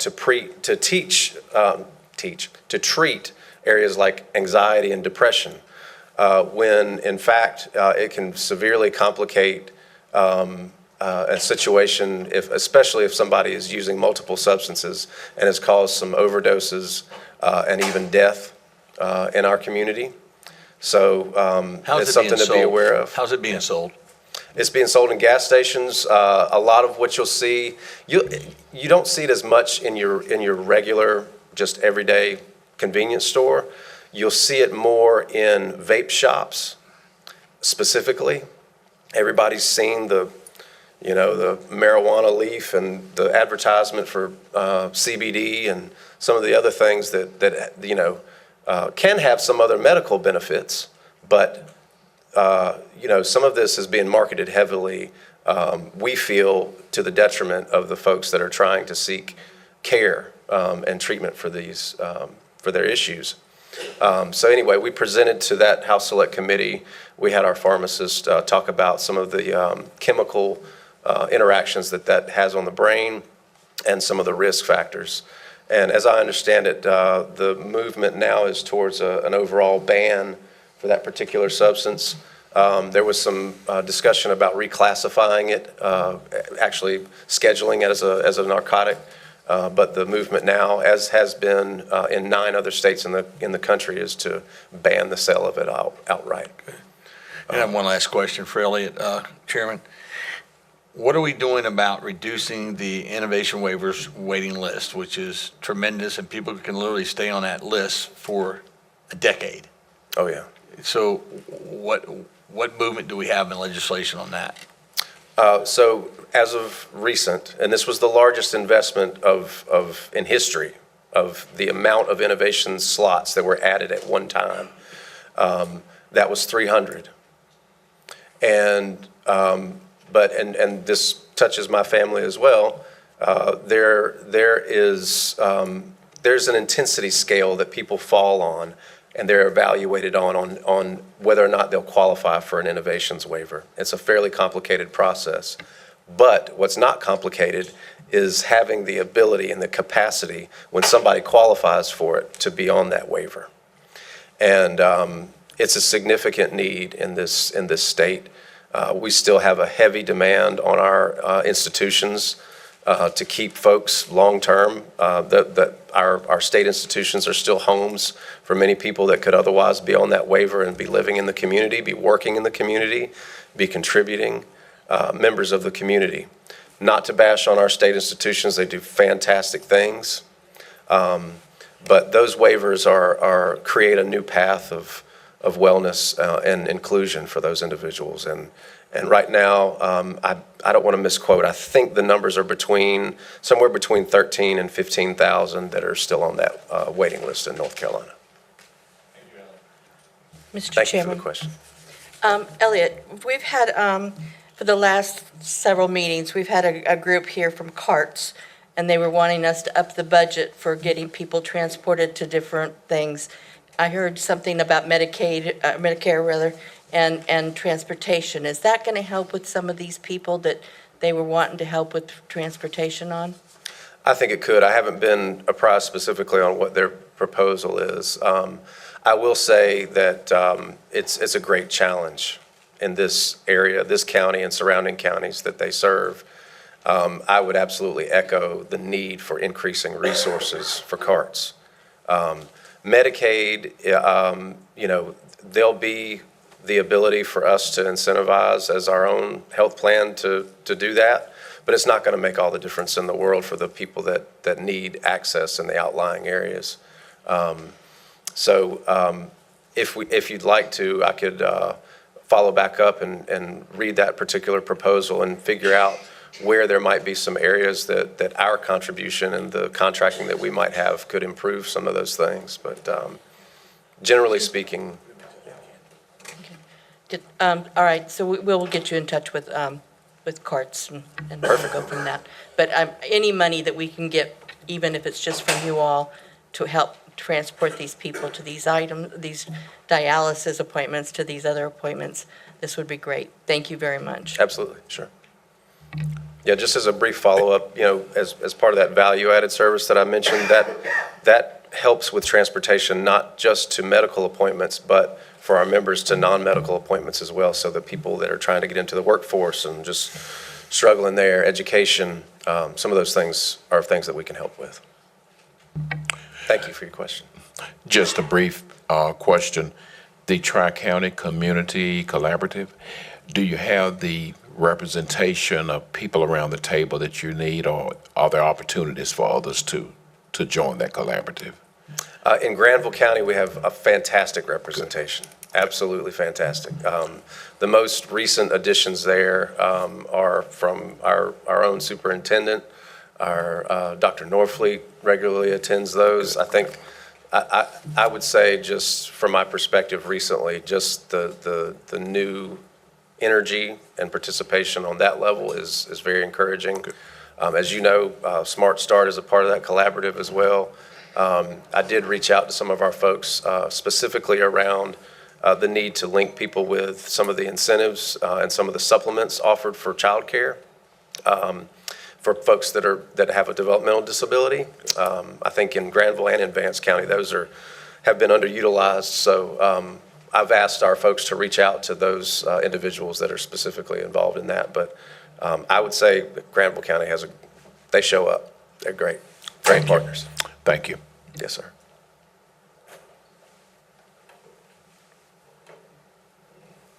All right, Mr. Clark, we appreciate you being here tonight, and as always, we call you when we need you, and you always answer, so we appreciate everything you do for Granville County and our region. Thank you. Appreciate it. So, again, long agenda tonight. Our next item this evening is going to be public comment. We've only had one person signed up, and it is normally the policy of this board to limit our speakers to 3 minutes, but because it's just the one, and it is our sheriff, I will call Sheriff Robert Fountain to the podium for his public comment.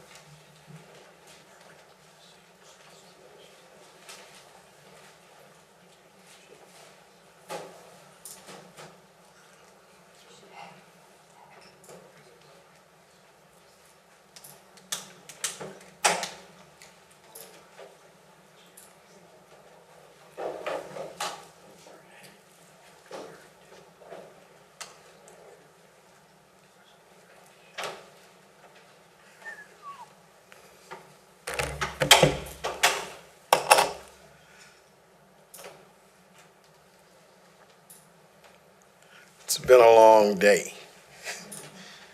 First, giving honor to God, the author and finisher to everything that we do. Blessed are the peacemakers. They will be called the children of God. We in the Granville County Sheriff's Office are honored to be here with you this evening because our community asked us to do something special for one of our deputies. And Mr. Massey, if you don't mind, sir, could you step up here? Chief Buster, Chief Clements, Chief Newman, could y'all come down here with me, please? Chief.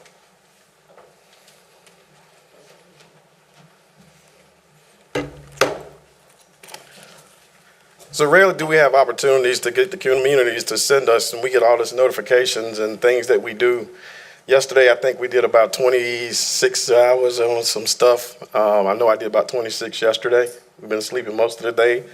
My team was out all last night, and we got stuff we got to do, and we got to get back out there. But we got to get some rest, but we got to do this first. On June 4th, 2024, Deputy Massey responded to and some other of our staff responded to an attempted suicide call. Upon their arrival, Deputy Master made a quick assessment of a situation that was able to remain calm under pressure and exercise sound judgment and took control of a situation without resorting to lethal force. This was not only commendable, but also life-saving. By swiftly disarming an individual and securing a scene, he not only prevented a tragic loss of life, but also provided a vital time for emergency medical services to intervene and deliver the necessary care. Deputy Massey's exceptional bravery contributed to a saving of a life and offering hope for a brighter future of someone in need.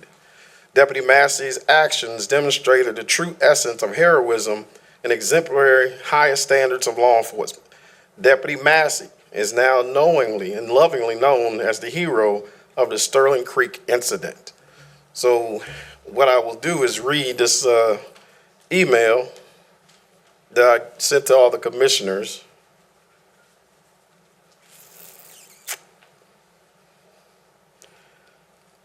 So it's been a long day.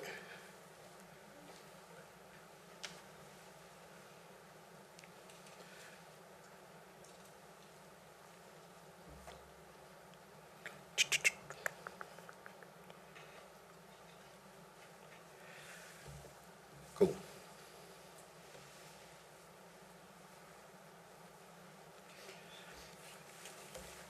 This is from one of the citizens of the Sterling Creek community. Thank you so much.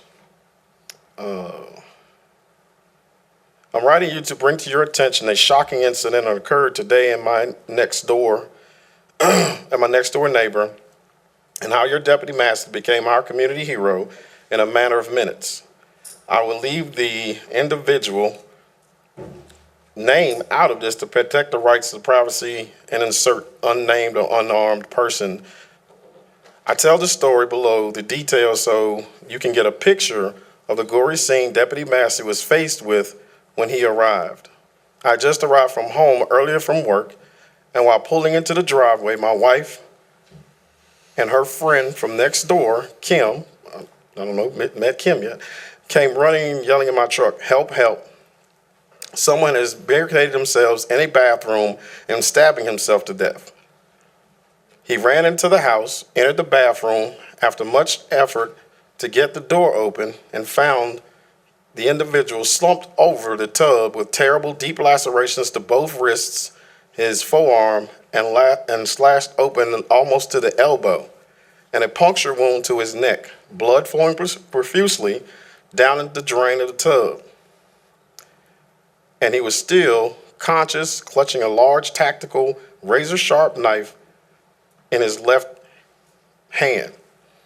Looking at me in a maniacal expression on his face, refusing to drop it, I frantically talking to 911 operator on the phone at the same time, and she was assuring me that an officer was on the way. Then in just minutes from the start of the 911 call, Deputy Massey drove into the driveway, exiting his vehicle at a run due to the frantic beckoning of him by my wife. We entered the home, Deputy Massey entered the home, evaluated the scene, and in seconds took charge, stayed calm, and with commanding yet non-threatening voice was able to safely and quickly secure the weapon and get the unnamed individual under control so medical personnel could remove him from the scene into the hospital. I wish you, sir, had been a fly on the wall to speak, so to speak, so you could have witnessed firsthand the professional and commanding way Deputy Massey handled the whole situation. He was in so much control of his emotions. He handled the situation. It calmed the others, myself, and my behavior of my wife spilled over to the other ladies, calming what was chaos down upon his arrival. We all feel strongly and certainly that due to Deputy Massey's speed and evaluation of the scene and his taking control of the weapon without lethal force, I might add, Deputy Massey bought the precious time necessary for the doctors to have enough time to be able to attempt to save this individual's life.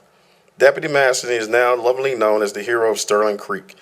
Respectfully submitted, Mr. Bradley Ryan. Mr. Ryan, you here? So Mr. Ryan had sent this to Deputy Massey, and our team got together and wanted to present Mr. Massey. If you don't mind, sir.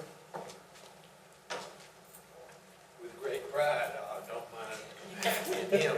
Yes, sir. So we wanted to make sure that the community knows what our young ones we just hired as a new hire. Mr. Massey starts BLET next month. Mr. Massey came from law enforcement at Wake Med, and he has been diligently working in this community to do the right thing and to change the culture. So if you would do the honors, sir, of bestowing that to this young man and give him his plaque, I would appreciate it. It is with great respect of all law enforcement officers of this county that I issue this to you on behalf of us at Sterling Creek for your valiant way you handled that. I mean, you literally bought the time that saved that man's life. And as the letter said, you did it in such a way, it was very impressive. Thank you, sir.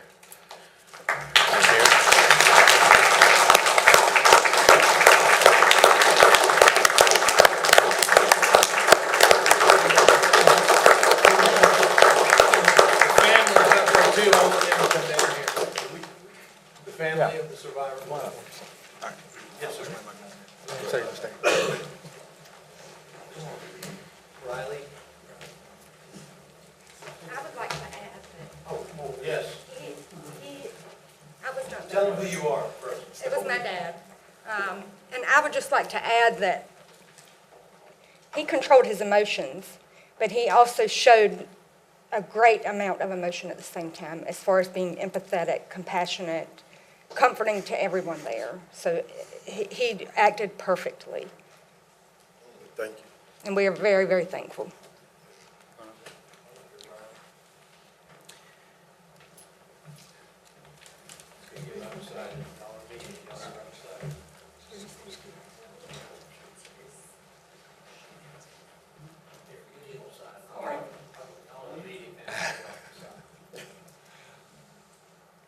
Now you need to hold it up a little bit, sir. There you go.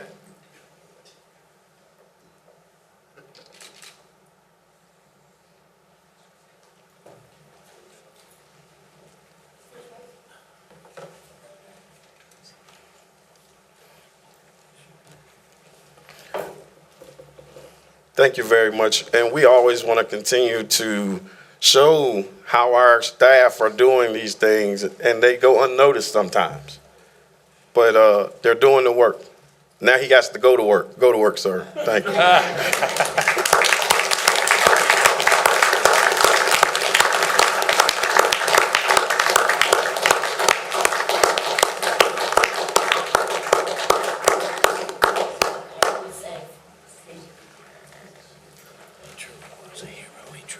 It sounds like it.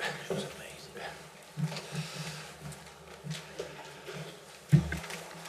Mr. Chair, as a point of order, I'd like to move item 18, the item the sheriff just addressed, from our public comments section of our agenda to the introductions, recognitions, and presentations section of the agenda. You need a motion for that? Yeah. I'll second. We've got a motion and a second, motioned by Commissioner Gooch, seconded by Commissioner Wilford to move the public comments made by our sheriff into our introductions, recognitions, and presentations. Is there any questions on the motion? Seeing none, what's the pleasure of the board? All those in favor signify by saying aye. Aye. Any opposed, like sign? Motion carries. Okay, we're going to take a 7-minute break, not 10, 7-minute break. We'll stand in recess for 7 minutes.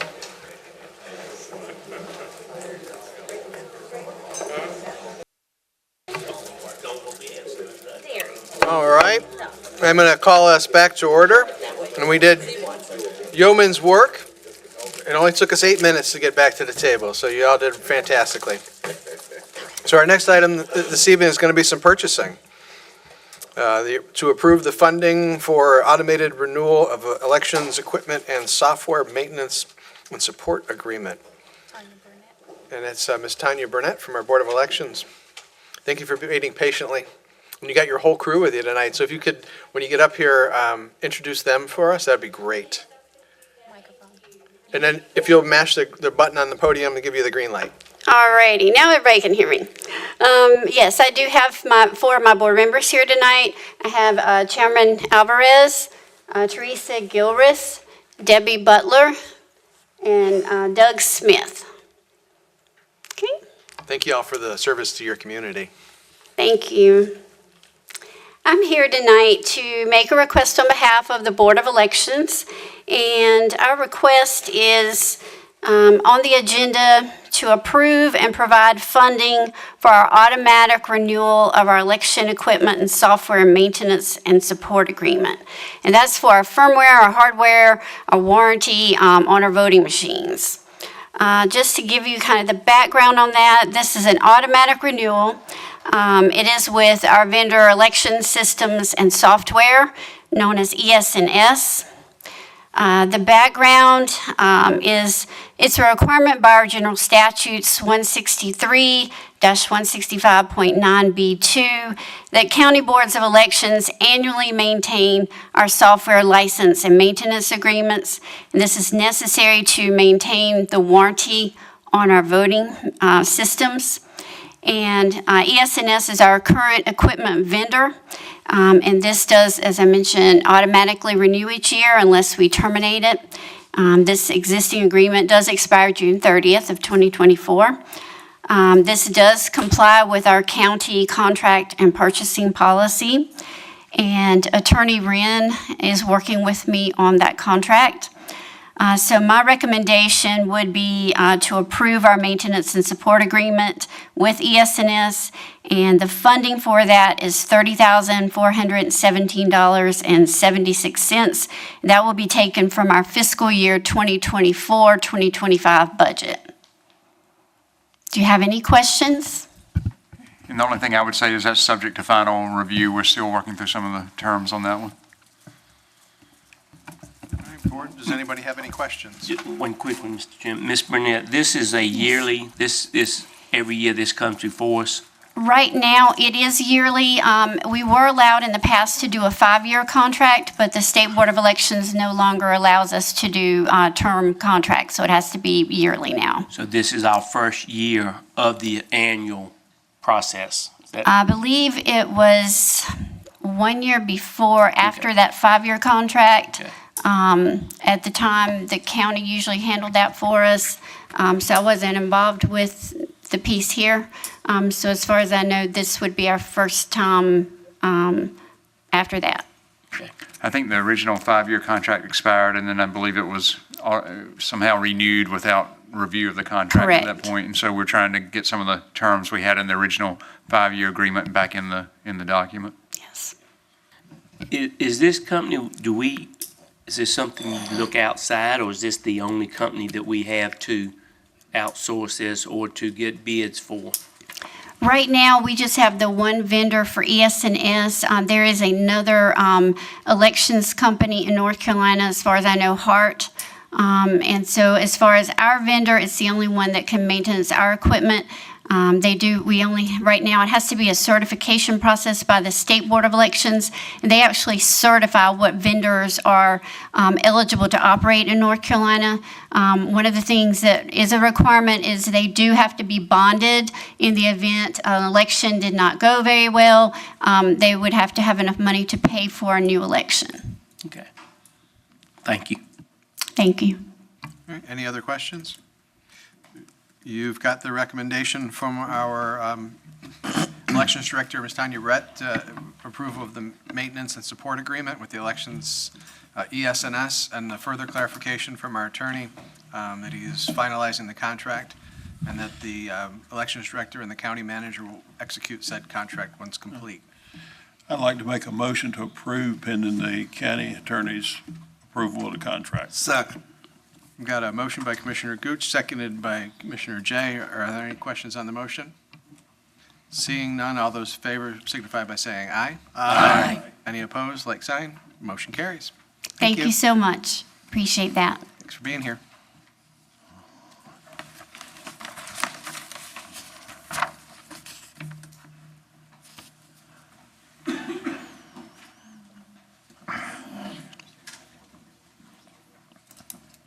Next item Next item tonight, we've got Mr. Jason Falls, our Environmental Services Director here, and we've got the approval of a landfill operations contract. The floor is yours. Thank you, Mr. Chairman, fellow commissioners. On March 4th, 2024, the Granville County Board of Commissioners granted staff authority to enter into negotiations for a landfill operations contract with Hull Soil Conservation to begin in fiscal year 24-25.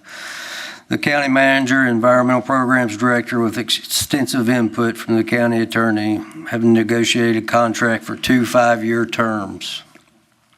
The contract shall be for a period of 5 years beginning July 1st and terminating June 30th, 2029. After such, if the party terminates the agreement by 365 days in advance written notice to the expiration of the first term, this agreement shall renew for an additional term of 5 years. Compliance with contract and purchasing policy. This purchase complies with all the Granville County contract and purchasing policy requirements. The funding line item is included and available in the approved 24-25 solid waste budget line items. It is the recommendation of the Environmental Programs Director recommends approval of the landfill operations contract with Huff Soil Conservation for annual fees of $1,320,000 for landfill operations and $76,200 for the ancillary services. The ancillary services are the management of scrap tires, white goods, and yard waste, land clearing debris. The Environmental Programs Director further recommends that the Board of Commissioners authorize the county manager to execute the contract prior to June 30th, 2024. Once finalized by the county attorney. If you have any questions for me tonight regarding this contract? Any questions from the board? Okay, what's the pleasure of the board? You have the recommendation before you. I'd like to make that motion. I'll second it.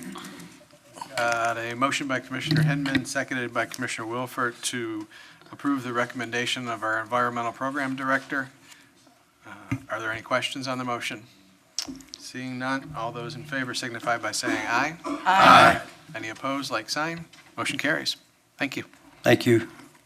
Yeah, may I ask a question, Mr. Chair, that is kind of related to this? Okay. County Manager, what point does the enterprise fund start recovering on this cost? Right. So for those of you who may not be aware, solid waste services in North Carolina are meant to operate as enterprise funds, meaning that the revenue collected is meant to cover the costs of running the operations. For us, that would include two sets of revenue: the revenue we get from residents for the use of convenience centers that is paid along with their property tax bills, and then the fees that are paid at the landfill, the so-called tip fee, right, which is a per ton fee paid by people who are dumping material at the landfill. And those two sets of revenue together are meant to cover the full cost of all of our solid waste operations. Historically, they have not covered the full amount of our solid waste operations, but starting in fiscal 24-25, we have done a lot of analysis actually as part of this RFP process, and determined that those fees will now be set at a rate which will cover not only the cost of operations of our solid waste functions, but also be putting money aside for some future capital needs that we anticipate further down the road. So I think this whole kind of set of things, including this contract and the new fees, tip fees, and convenience center fees adopted in next year's budget, really put us on a better footing for solid waste operations than we've been on, at least in recent memory. Thank you very much.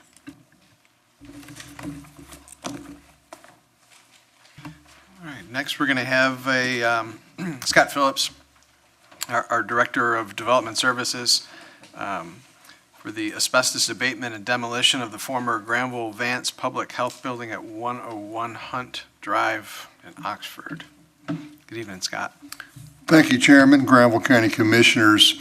This request considers awarding a single-prime, fixed-price construction contract needed for the asbestos abatement and demolition of the former Granville Vance Public Health Building located at 101 Hunt Drive. Vacant since 2001, the building, approximately 10,000 square feet, has been funded for demolition. The single-story masonry building, originally constructed in the 1950s, does not merit a building reuse option and is being demolished to make way for future site and facility development. In conjunction with the building demolition, asbestos abatement, approximately 4,000 square feet of floor tile and adhesive mastic, window glazing, and flashing materials are required to be removed. The abatement services are part of the proposed contract agreement. Granville County Development Services received 5 sealed bid proposals on May 30th. You see it before you.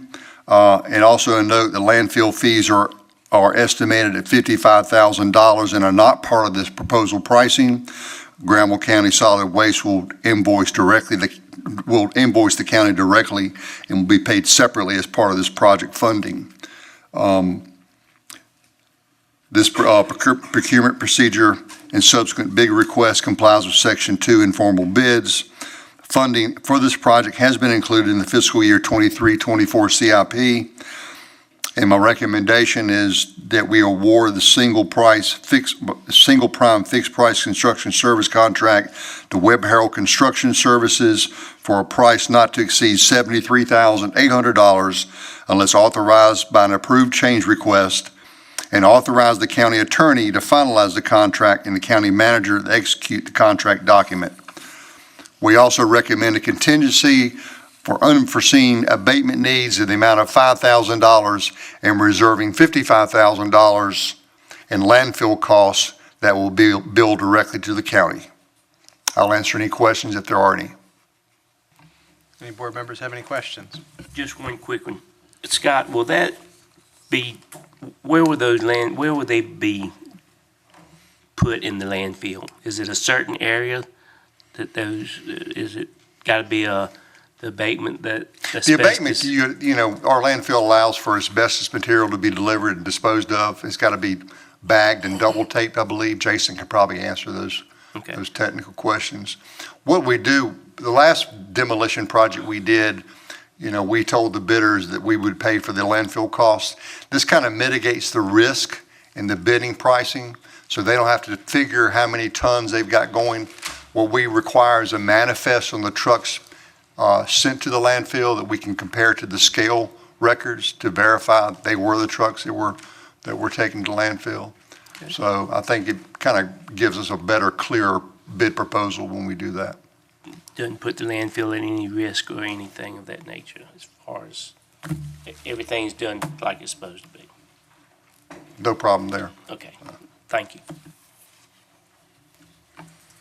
Scott, I believe in past discussions with you on this building, among a variety of problems this building has, it also is is this the one where the foundation is settled and cracked? Yes, sir. There's structural issues. That was the whole reason for getting the Granville Vance Public Health out of there and into their new play location behind the hospital. Yeah, I just wanted to make sure this was the same building we discussed. Same building, yes, sir. Thank you. Mm-hmm. All right, Commissioners, you've heard the recommendation from our County Development Services Director. Are there any, what's the pleasure of the board? I'll make a motion that we award the contract as recommended by Mr. Phillips, according to, and as long as it meets the terms that our county attorney is content with. We've already got the contract worked out for the most part. It was a form in the bid document, so we should be good to go with it. Okay. So we're good to go. Scott, we're good to go with it, don't you think? It should Yes, be. sir. They're Yeah. ready to mobilize, ready to start Shouldn't work. be any issue. We just need to finalize it with their information in it. Okay. Second. We've got a motion by Commissioner Williford, seconded by Commissioner Jay. Are there any questions on the motion? Seeing none, all those in favor signify by saying aye. Aye. Any opposed, like sign. Motion carries. Thanks, Scott. You're welcome.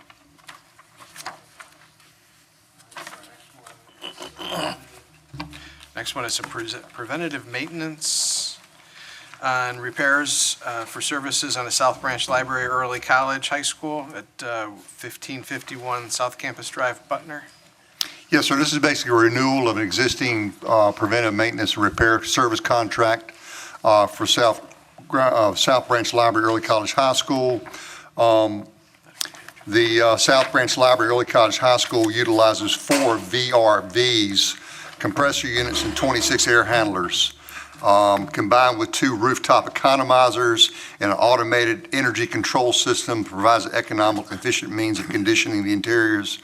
However, the maintenance requires technical expertise and manufacturing certifications not readily available by local service providers. Hoffa Mechanical Solutions provided preventive maintenance and needed repairs since the building became operational and has responded quickly and professionally in doing their work. Like I said, this is a renewal of annual contract to continue services through this upcoming fiscal year.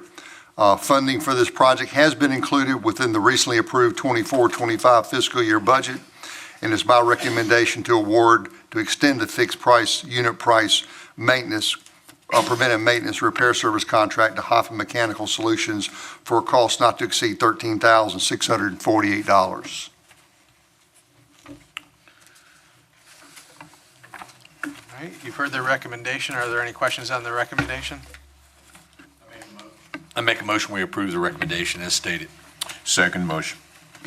We've got a motion by Commissioner May, seconded by Commissioner Cozart to approve the recommendation from our County Development Services Director. Are there any questions on the motion? Seeing none, all those in favor signify by saying aye. Aye. Any opposed? Like sign. Thank you, Scott. Thank you.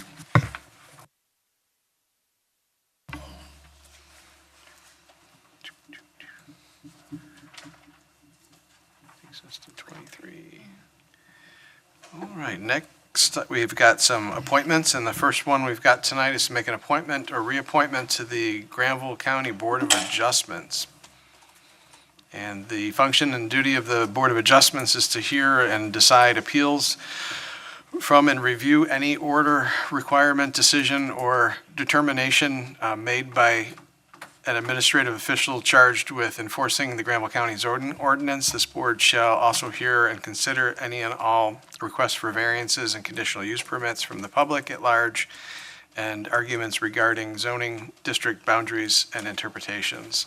The term of Jimmy Williams, District 3, and John Wumbush, District 7, expire in April.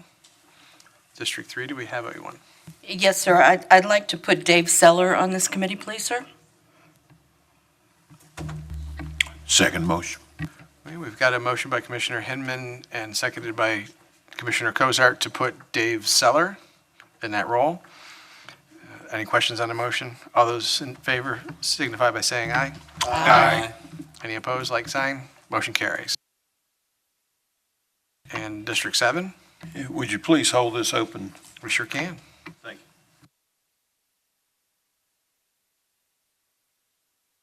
Okay, next we've got the Parks, Greenways, and Recreation Committee. This is to make an appointment to the Parks, Greenways, and Recreation Advisory Committee. The Granville County Parks, Greenways, and Recreational Advisory Committee will advise the Board of Commissioners on matters related to Parks, Greenways, and Recreation. And there's lots of objectives, and I'm not going to read those for you. The term of Joshua Averett, District 5, is resigned and needs to be appointed. Commissioner May, do you have someone? I do. I'm recommending Gary Kuhn of Brassfield. Second motion. We've got a motion by Commissioner May, seconded by Commissioner Cozart to appoint Brian, say the last name, please. Gary Kuhn. Gary Kuhn. Sorry, I don't know where I got Brian from. Gary Kuhn to that Recreation Committee. You've heard the motion. Are any questions? All those in favor signify by saying aye. Aye. Motion carries. All right, next, we've got the Car Tower Workforce Development Board or Private Industry Council. And this is to make an appointment to the Car Tower Workforce Development Board for an additional private industry position. We're making a reappointment, there's a correction, making a reappointment for 2 private industry positions.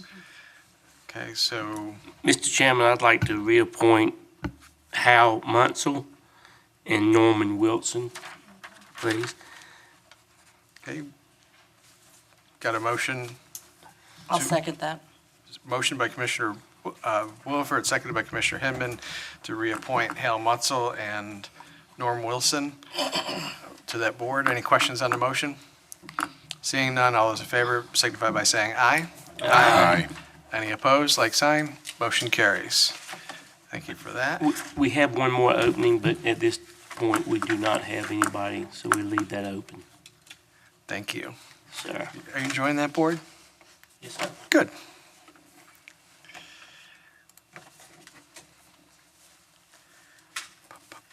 Next, we've got the Research Triangle Regional Partnership Board to make an appointment or reappointment to the Research Triangle Partnership Board. And the term of Javier Hernandez and Alan Winston expire June 30th, 2024. Mr. Winston would like to be reappointed. Joe Stallings is eligible to be appointed to be the Granville County Office of Economic Development ex officio seat. What's the pleasure of the board? Mr. Chairman, I move for approval of the stated names. Second. We've got a motion by Commissioner Cozart, seconded by Commissioner Williford to reappoint Javier Hernandez and add,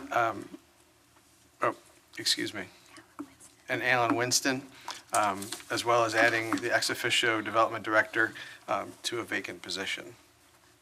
And that would include, Joe Stallings. Okay. Okay. My bad. Apparently, Mr. Hernandez is out of the country, and we're waiting for him to reply to that appointment. So let me back up on that one. And we've got Alan Winston, whose term expires, as well as adding Joe Stallings, our Economic Development Director, to the ex officio seat. So it's just the two people.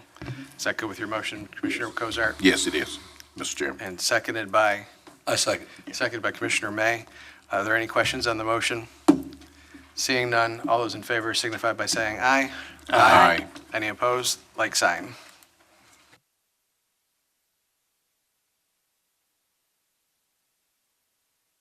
The next item is tonight to select our NACO voting delegate for our annual conference in July 12th through 15 in Hillsborough County, Florida. Go ahead. A voting delegate needs to be selected to represent Granville County at Animal Business Meeting. So can we have a motion for a commissioner to represent Granville County in that role? Go ahead. You got one last time. I'll make the motion that we nominate Commissioner Hinman. Second motion. All right, we've got a motion by Commissioner Williford, seconded by Commissioner Cozart to nominate Commissioner Hinman as the voting delegate to the NACO conference this year. Any questions on the motion? Seeing none, all those in favor signify by saying aye. Aye.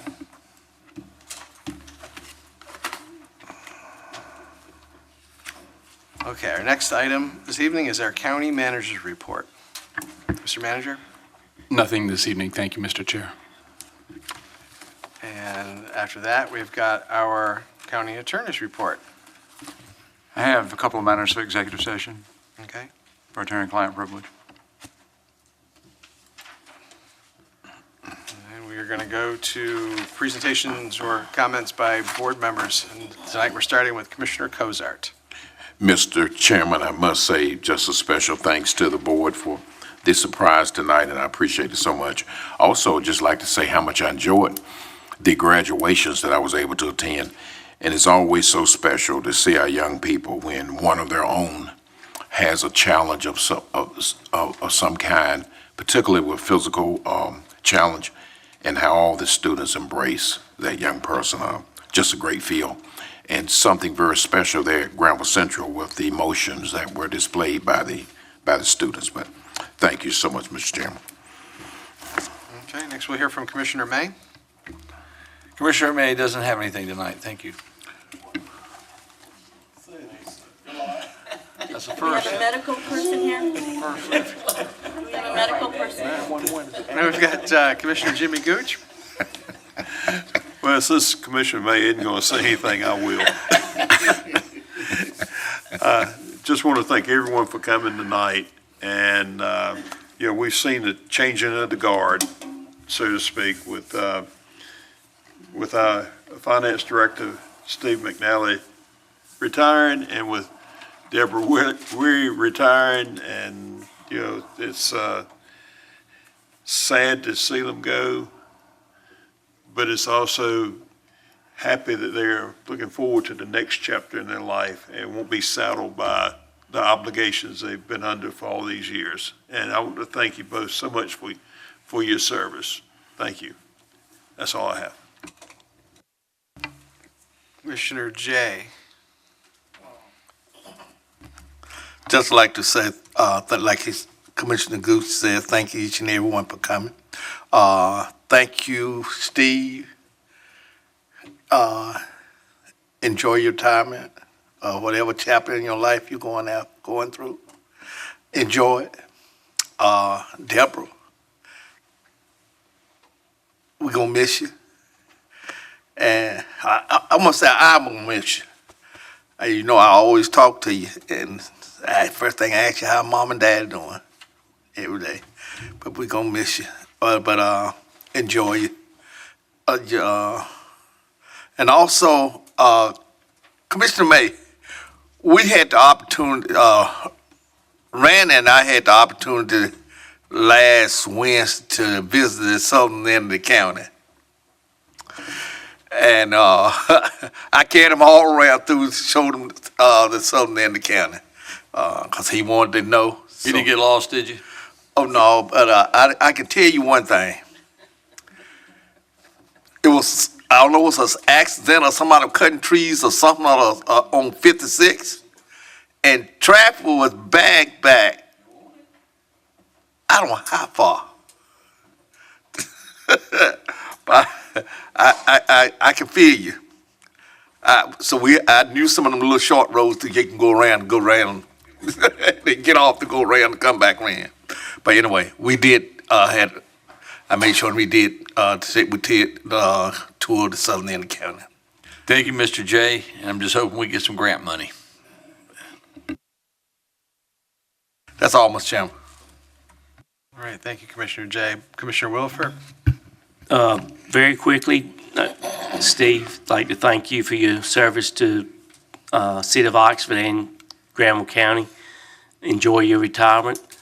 Deborah, again, you were supposed to hang on 2 more years. Thank you for everything you did for helping me, because I didn't know what I'm doing. I'm not sure that I still do, but I appreciate everything you helped me get broke in. Karen, look forward to working with you. You got some big shoes to fill, but no doubt you can do it. You're off to a good start. And that's it for me. Thank you. Commissioner Hinman? Well, thank you, sir. First of all, I'd like to thank again, Steve. Thank you. You've been awesome to work with. And Deborah, I'm telling you, we're going to have to meet in Walmart, if not some other places. It's been awesome being with you. You've taken care of me, and you've done such a fantastic job. So thank you very much. Walmart, I'll show you where we have to meet, okay? I was able to attend all but Southern Granville's graduations last weekend. It was a very, very long day doing that, and the library's summer reading program kicked off. Stovall Fun Day was that day also. My car got quite a bit of mileage that day, but I too think it was awesome watching these young people when the child at Webb evidently has never walked that far, and she walked across the stage to get her diploma. And that was just, I'm still tearing up over that one, to see that young person do that, and everybody gets so excited, and to hear, did you see that? She walked, so it was exciting, and all the schools, all the other 3 to graduate. It was amazing to see all these young people, and I just pray that we don't lose them all, that they have something to come back to, and are willing to work to keep this county going strong as it is. So I appreciate doing that, and the fun day up at Stovall was fun. So that's all I've got, sir. Thank you.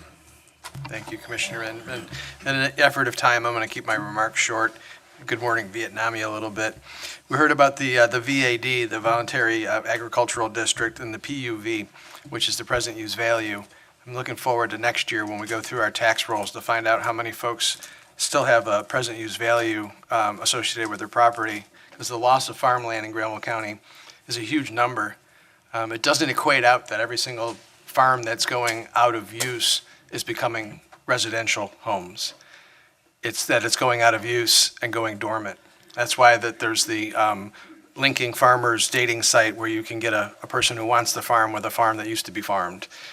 So that it's a little bit of a misnomer, but our public needs to be aware when they push for acre lots or more than an acre lot, that takes more farmland out of the farming availability. But between solar farms and other things that are being farmed in that land and not actually farm, like growing houses, that does count for quite a bit. But the amount of farmland that's being lost isn't necessarily being developed. It's just that the folks, when you look at one demographic, 40% of folks in the farming community are over 65 years old. And we've been blessed to have a couple people work for us that are able to retire. Retirement for a farmer isn't the same. So for Deborah and for Steve, thank you for your years of service. Enjoy your pasture as you've earned it. So I hope that you guys have many, many years left to enjoy the fruits of your labors. So thank you very much, both of you, for your service to our county and our citizens. So with that, are there any other matters to come before this board? We have a need for a couple of executive session. I have a note here that we have one for personnel allowed by General Statute 143, 318.11. Is that still the need? Are we changing that to economic development? Correct. Okay, so we're changing no personnel but economic development. And then we have two matters, Jim, for attorney-client privilege. Okay, so we've got a need for an executive session, closed session, as allowed by General Statute 143-318.11. So if we can have a motion to go into the executive sessions that are required. I'll make move that- that we go into executive session with a 5-minute bio break. And thank you for everybody for staying. Okay, we've got a motion by Commissioner Gooch, seconded by Commissioner Jay, to take a 5-minute bio break, then go into executive session, both for economic development and for attorney-client privilege. And thank you for all that your super glue did work on your seats. And Thank you for staying. The vote for that motion to go in executive session, all those in favor, Yay. vote by saying aye. Aye. Any opposed, like sign, motion carries.